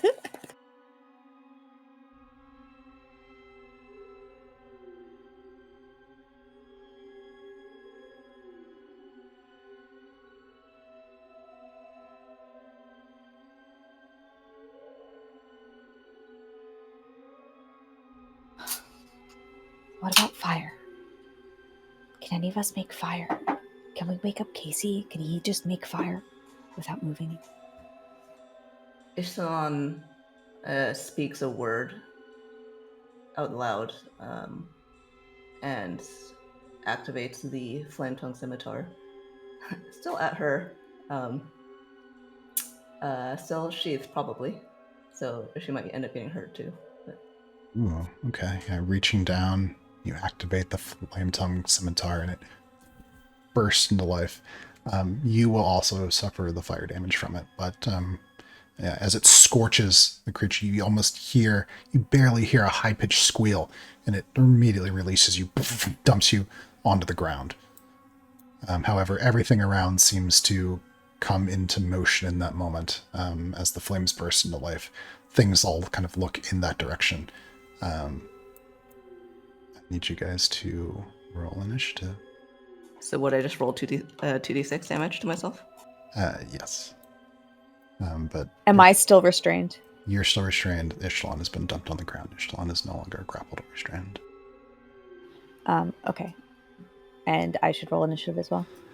Yes, indeed. What about the rest of us? Are we unconscious or restrained or anything? Yeah, and as Ishtalon, as you're dumped onto the ground, looking around, you see the rest of your friends also tangled in these vines and thorns, suspended in the same way that you had been. But as you hit the ground, freed from the encasement, many of those little small creatures snap their heads and kind of look into your direction, and you see that all of the tangled mass of vines are moving with a sort of animation that there's something more than just a simple plant. And you see flowers blooming with teeth all around you. Everything is teal and pink and beautiful. There's a sweet scent in the air, just like the perfume from the Morel clothing shop.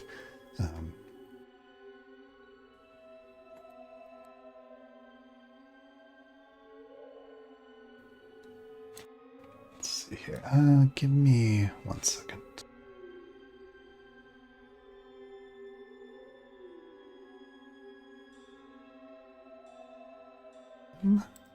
Let's take a 3-minute break while I set this map. Sean, as you ignite your flame-tongued scimitar, the thorns and vines seem to retract from where they were growing into your skin. It's actually quite painful. You take 1 point of piercing damage, and you're dumped onto the ground as the vines around you retract.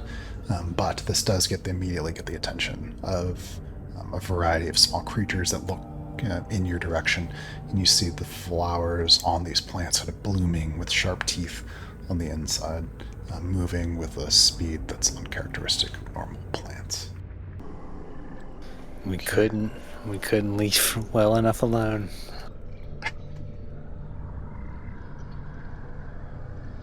Shalon, what do you do?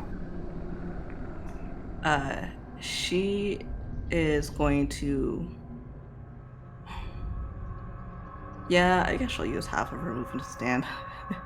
And, so what's the footing that they're on? Is it footing? Is she now at the bottom of a tree? And all her friends are high up above her? What's going on? Not high up above you, no. These are like growing from the ground. These plants are not very tall. Like probably at the tallest point, it's like maybe 12 feet or so. But you were not very high up at all. Maybe 2 or 3 feet off the ground. Okay. I think she is going to stand, turn around, and immediately slash at the branches that are trapping Kibeth. Right. And what was the fire damage from your sword? 2d6. It's just the fire damage, 2d6. Right. How much was it? Or did you roll it? Yeah, I already did. It was 4 points damage, I believe. Yeah, 2 plus 2. Awesome. Alright, yeah, you take a slash with the flame-tongued scimitar. Yeah, roll an attack. Do I get advantage on this since I am acting before a tree? No, in fact.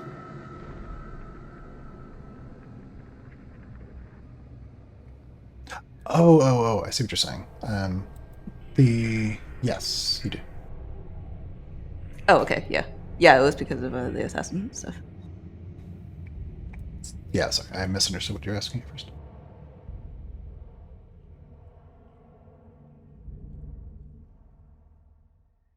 I will take double advantage because of keen accuracy, or elven accuracy. Ooh, natural 20. You are carving through these vines, branches, scorching them with the blade. What's your total damage?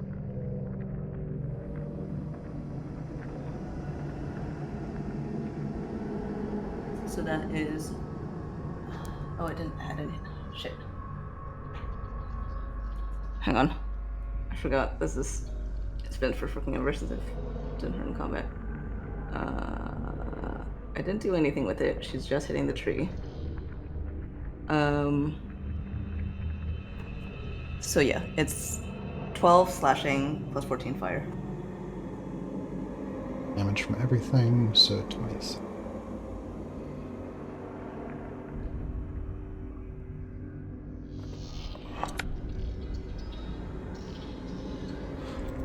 Yeah, Kibeth is immediately freed on that first slash. Dropped to the ground, no longer restrained or grappled. Is this terrain here difficult, or is it just regular? You cannot pass through the body of the tree as it's described by the art. It's like flailing around, has claws, and has like thorns, and is grasping at you. So you can just walk on the green, but like that purple next to you, that's the actual creature itself. Okay. So I use 45 right now. I use half of it to get it. Which is like 20. Half of 45 would be 25, I guess, in this instance. Or are we doing? Should I take the 42 or 22.5 since it's Euclidean? Yeah, you can do it by portions. I see what you're saying. In terms of the rounding, how to round for it.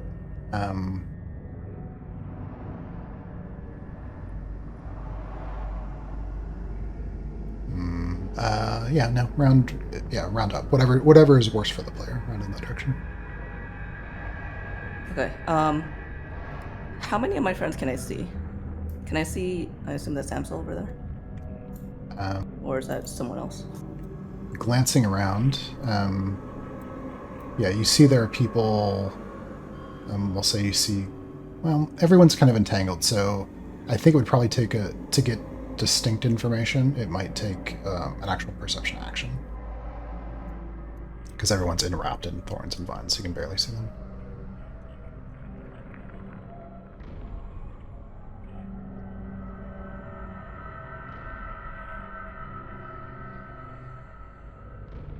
Well, I've already used my action because I attacked.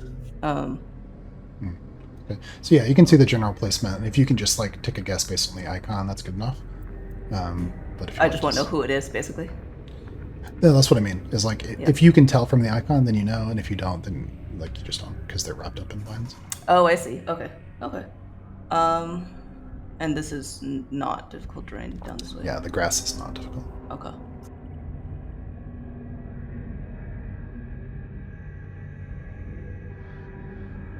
Okay, so I think I used half my movement. If I bonus action dash, I should be able to. My movement speed is 45 right now, so that's 45 plus 22.5. So I should be able to get down to here. And she runs over to there, Okay. and is going to. Do you have anything that stops attack of opportunity? No. Okay, yeah. When you go to move away, the creature is going to attempt to attack. 26 hit you.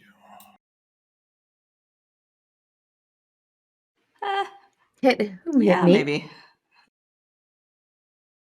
All right, so you're looking at 19 slashing damage, 5 poison damage, and you need to make a DC 16 Strength saving throw. So technically, by the strict reading of the rules, this only allows me advantage to escape grapples. And I don't know if it's here, let me. Yes.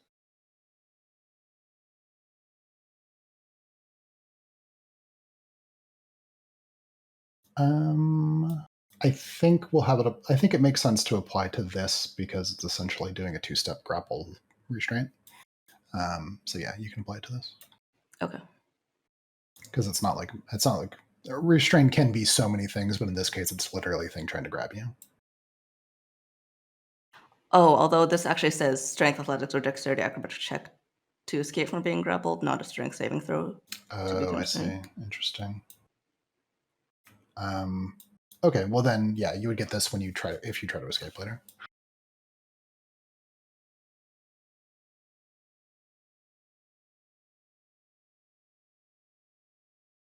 I think I am actually going to use 2 whispers to reroll that. All right. Yeah. Oh no. Yeah, so as you slash Kabeth free and move away, these thorny vines lash out at you, and some of them grab on in a way, like onto your arms and your legs. It's so much like the way that people in the town were just always grabbing your shoulder as you passed by. And you become restrained, tangled in more vines, though Kabeth is free. Technically, I can still attack, though. Mhm. So cursing as this happens, she is going to. I don't know. This might be a bit cheesy. She's going to try and stick the sword between her teeth so that it still stays aflame. Okay. And then while she draws her bow and arrow, like really awkwardly because of being restrained, but the movements are so familiar to her now that even despite the difficulty, her aim is going to be terrible. But she's trying to pull. Yeah. I think it's so possible. cool, please. I think it's possible. I think you are going. I think the complexity of drawing a weapon while you're kind of tangled up like that is going to require a roll. So we'll just do a DC 12 dexterity ability check.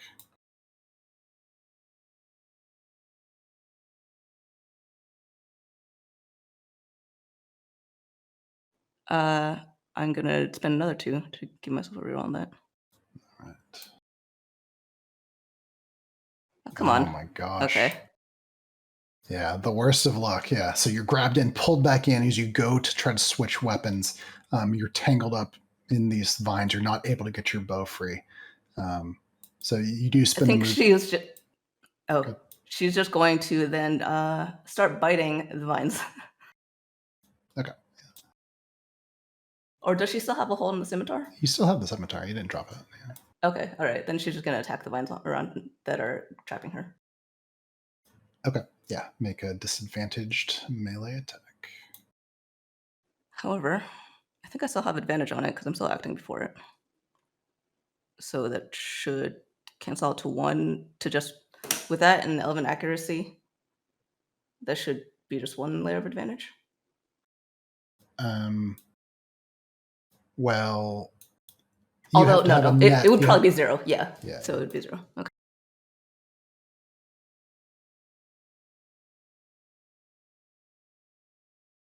Oh, 20 will 20. hit. I'm going to add a little sneak attack to that. So that's 2d6 sneak attack.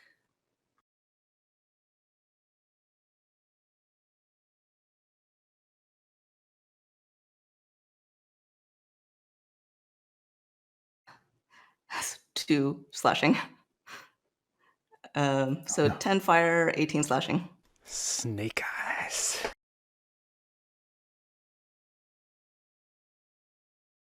Yeah, slashing into the vines with flames scorching them.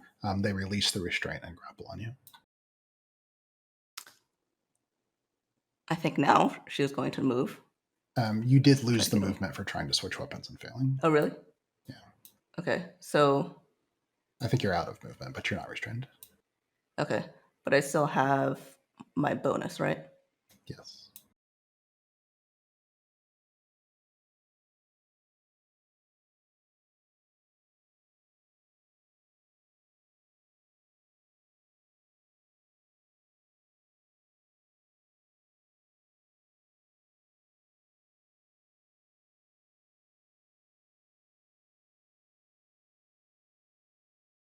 Okay.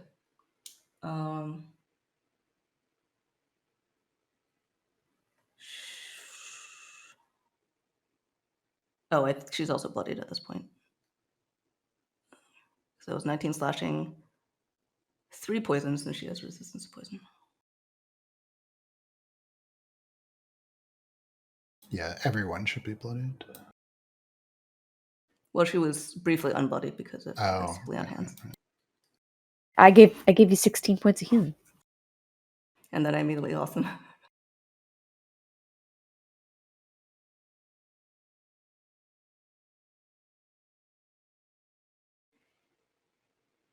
Okay.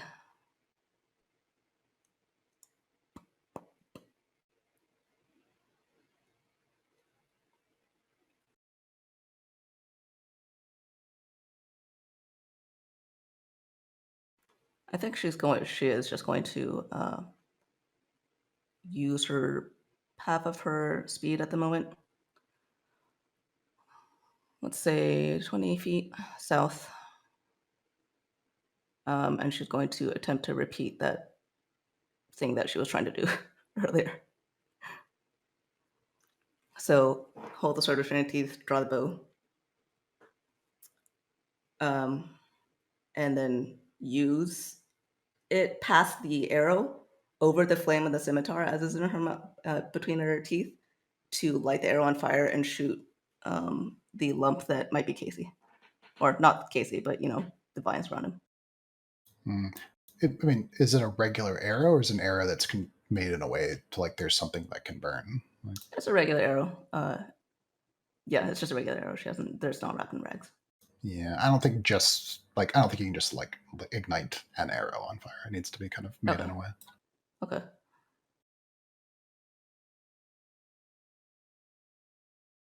In that case, then she's just going to drop the scimitar and draw the bow, which she's more comfortable with anyway. Okay, And so the we'll scimitar. hope that, and she will hope that just regular damage will do it. I guess we'll see. So this one is going to be using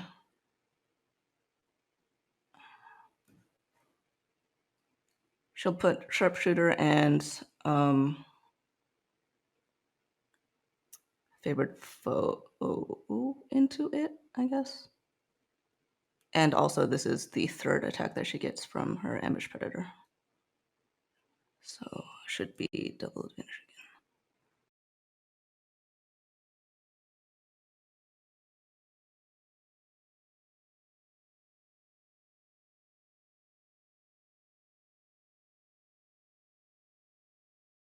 $20 to hit. 20 hits. 22 piercing. 22 piercing. The arrow slices through some of the vines near Casey. The creature does not release him in the same way that it reacted to the fire. You also learn that it is resistant to piercing damage. However, the vines around Casey constrict and kind of tear his skin a bit. In Casey, you wake up.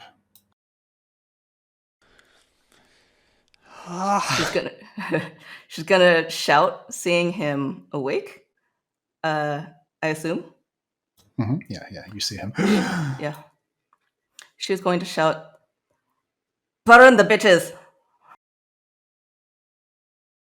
And then we'll. Shall I? And then she. Sorry, I'm still going on my turn. Action surge. Okay. Picks up the scimitar again. Half movement to pick it up. Yep. She's still on her first turn, so she'll have 4 or 5 feet of movement. Well, action surging doesn't. Sorry, you would have to use a dash. So, like, action surge does not give you your movement back. Mm-hmm.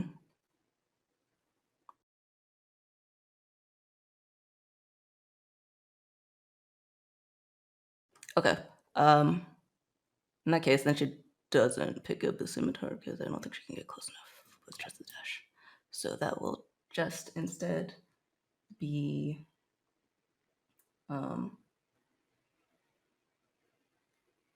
she'll action surge, bonus action, bonus action whispers something and the winds roll up around her. Seems springier than normal. To aim an arrow at this bunch based on the cloth that is spilling.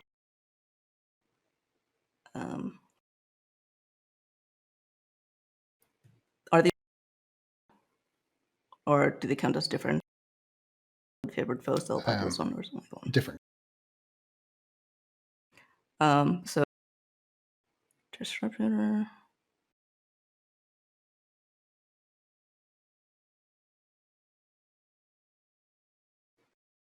Going to hit 19 piercing.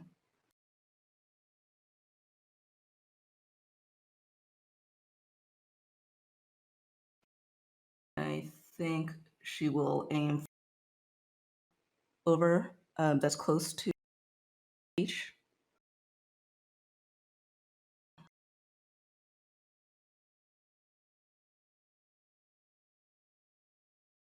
Oh, wow. Nice. Damn, I wish I came on a different roll, but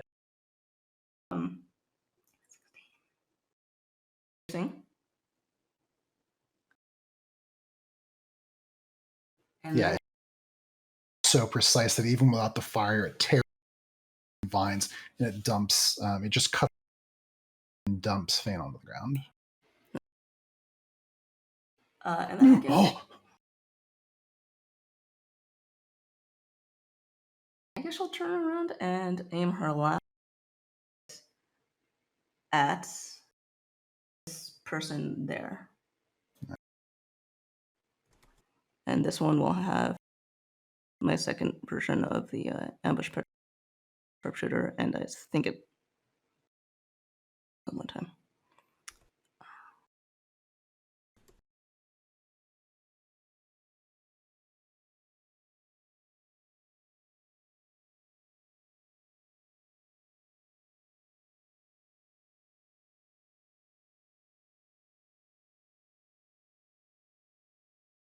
$26 to hit, 21. All right.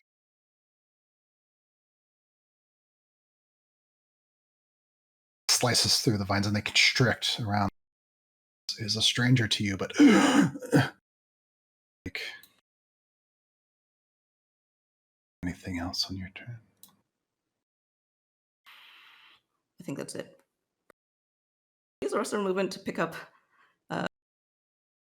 and put it back at her sheath, and then that's it. Okay. All right. Thank you for your patience. Casey, you're. We're gonna go through one round of combat, and then we'll be done. Casey, you're up. Casey comes awake as the vines squeeze tighter around him, his arms close to his side, and he hears Shalati say, "Burn the bitches," and he says, "Right," and without moving or saying a word,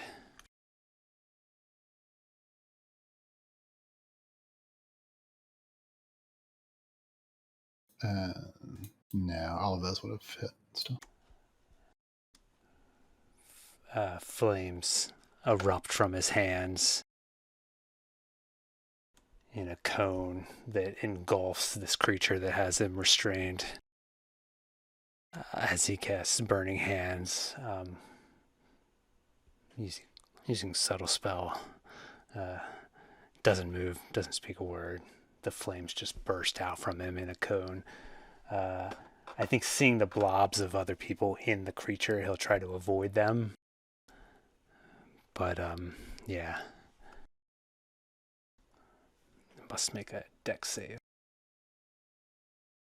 All right, dexterity saving throw for this strange plant. DC 16. Oh, well, it manages to succeed. It looks like. So yeah, as the flames roll up around you, it looks like the vines kind of thicken in that area to protect the softer inner parts of the flowers. It'll take half damage. All right. What is the damage? 17 total. So 8.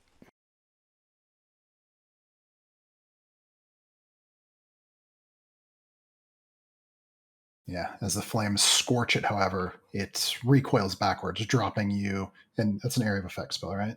Yeah, it's a cone. The vines contract back, tearing out of your skin, and you take 1 point of piercing damage. You are dumped onto the ground and no longer restrained, along with Pretty Egg Girl on the far side, and a stranger to you in the south. Yeah, as the vines release Casey and he begins to drop to the ground, he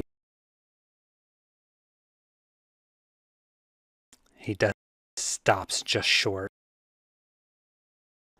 as a gust of wind kind of swirls up around him and the flames kind of convalesce under his feet, and he lifts into the air about 5 feet and moves away from this creature and puffs out his chest a bit. "What the hell is this?" And he looks over at Ishtalan, Gabeth on the far side of her. Eyes wide, and the will move away from this plant creature.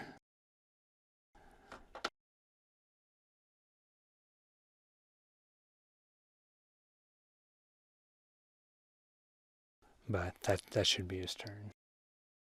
All right. Kibeth, you're up. Kabeth draws her greatsword, and as she does, I'm going to use my bonus action to cast a spell. Just remember, you are dropped prone, so you have to get up and draw. You can do both. I just want to, but you'll be out of movement. Oh, I didn't realize I was dropped. Okay. That uses all my movement. Yeah, you'll be out of movement when you stand up and draw your weapon. That's fine. I still cast the spell. I draw the sword, and I get up and I draw the sword. And as I do, the sword begins to glow. And you've seen her weapons glow before, but this time it is more intense than anything you've seen. It glows white hot, and she's going to make an attack against this vine nearest to her. All right. You can feel the deep. Pardon me while I look through my list of 20 different attacks. Oh, yeah, do your thing. Yeah, you feel the deep ache of thirst and hunger, dryness on your lips, your eyes dry as well, as though like you haven't blinked in so long. There are lacerations in your skin where the plants tried to grow inside. Does a 24 hit? 24 hits. Okay, before you calculate that, so I get an additional damage, and I assume this is not an undead object. No, not undead. Oh, although I will mention, were you one of the people with Bane? Yes. Yeah, I don't think it'll matter, but roll the d4. It affects all rolls? Attacks and saving throws. Oh. Okay. My brain was like, ability checks. Then I was like, oh, it's not an ability check.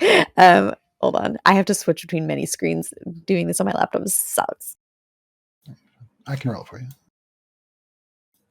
Okay, I got it. Okay.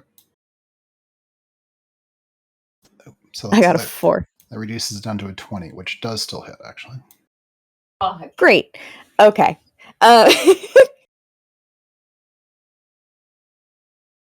Trying to switch screens without backing out of Roll20 again, like I did the past 3 times. It's the same gesture. Okay. So it hits with a 20. So then with the spell, you're fine, Nishan. It's really my responsibility to remember that. So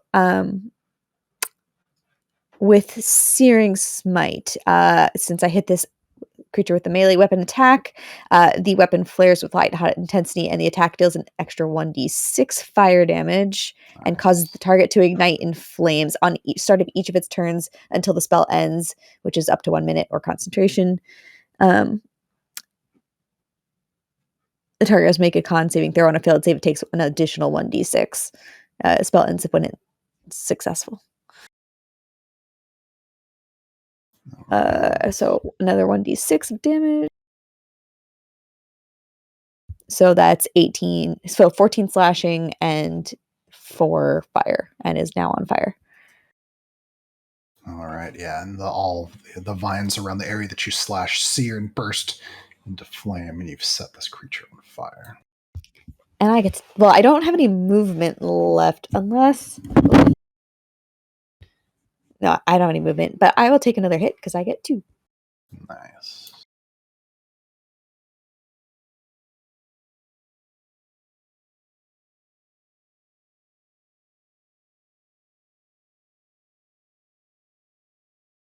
So it's another 20.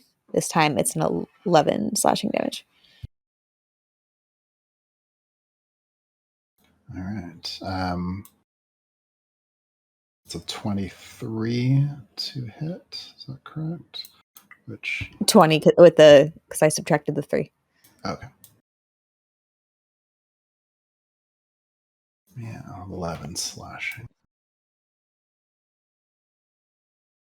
And that should be my turn. Yeah, slashing damage, fully effective.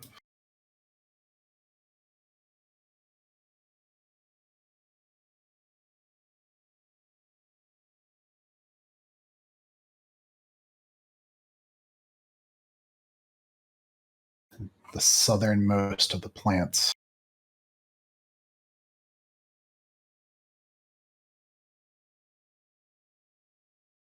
You see a vine spring force lashing out at Casey.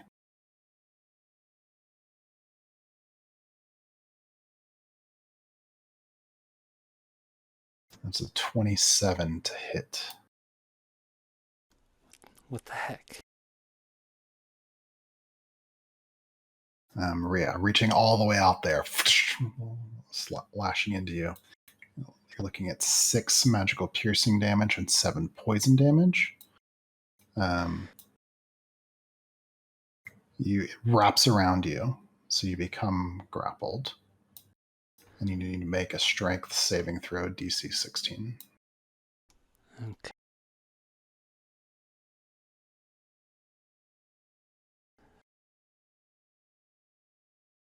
One sec.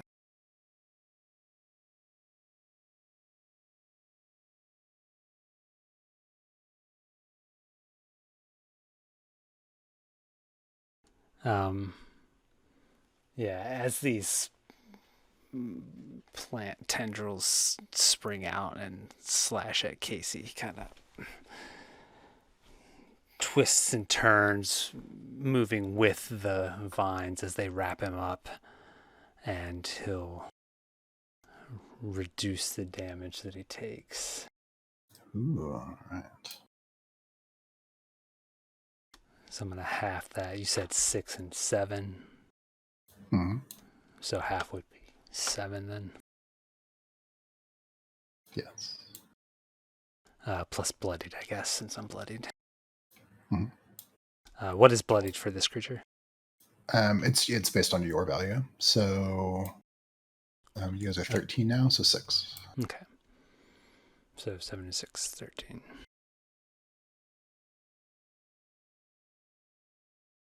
Wait. Yes. But make that strength saving throw, please. All right. Yeah, he twists and spins with the vines, just like pushing him away, trying to get out of there as he moves. And he keeps grabbing around his ankles as he pushes that off.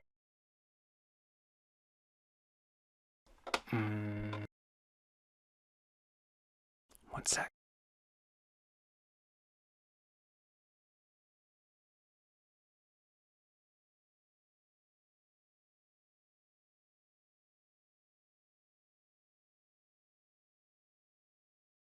Yeah, Casey. Saving throws don't count as ability checks, right? No, different things. As Casey is dancing with these vines, he's inspired. Aha. Reminds him of dancing with Shalati. Some strange way. She really gets under your skin. She's very handsy. Long nails. That's yeah. So I use my inspiration 23 to save that. 23 saves. Yep. As it tries to pull you in, you're able to resist. Yeah, he spins and snapping his fingers as balls of fire erupt into his hands, burning away the vines that come at him. And he looks back at Ishtalan with a grin as the last of the vines retract from his flames. Well, you're still grappled. You're not pulled in.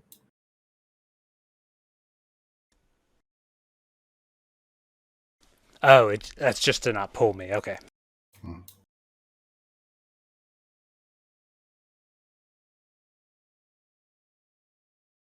Peach.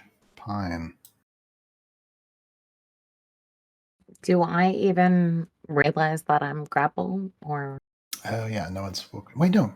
Did you? Yeah, I woke her up. Yeah. Sorry. Sorry. So an arrow rips through, and you feel thorns tearing into your skin. You hear the shouts of your friends. You wake up to feel immediate, intense hunger and thirst. You see the canopy of the forest above you, strange, slightly purple tinged air around you. You realize you're in the forest. No, this isn't right.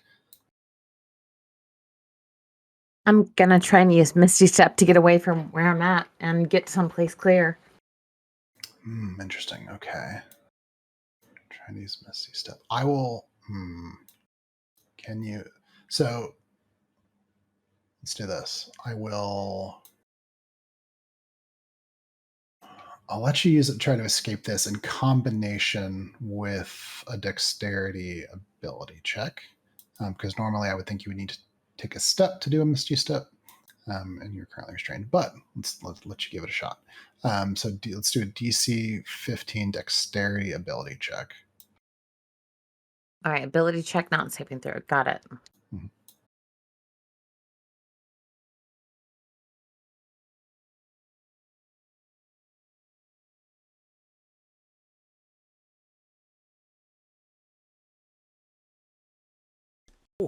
How's it natural 20? 20. Yep. What's it look like as you vanish and reappear within 30 feet?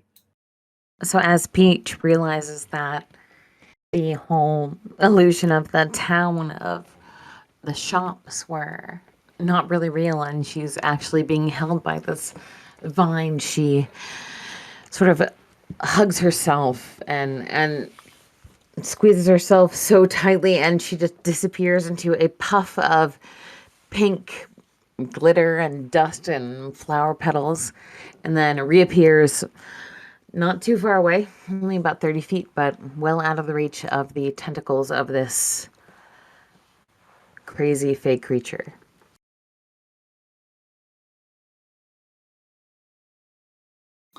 All right. And place yourself where you would like to be.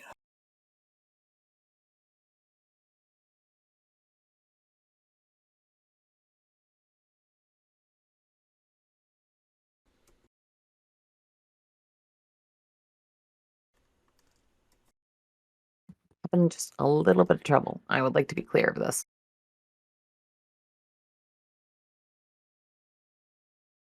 Oh, do you want to like move towards your friends? That would be ideal. I'm having trouble right clicking. I'm on a Macintosh, so sometimes that doesn't work perfectly. Yes, great. Awesome. Thank you.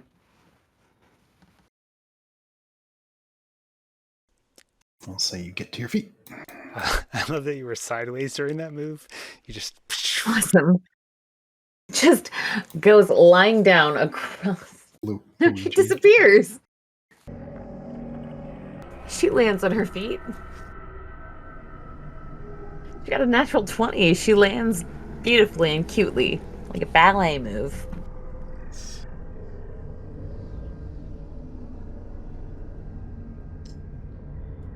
That will end Peach's turn, though. I honestly think that's all she would have thought to do.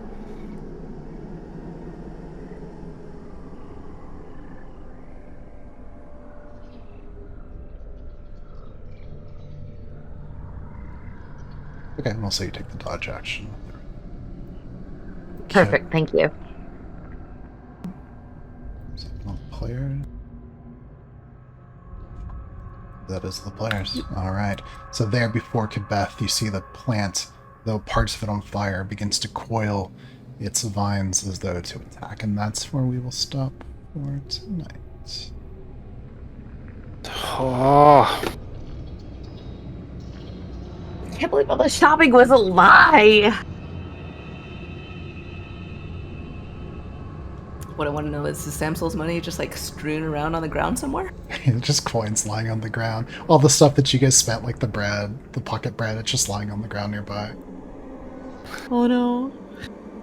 That was fun. I'm gonna go put my hair in curlers because tomorrow I'm also being Kebeth at the Ren Fair.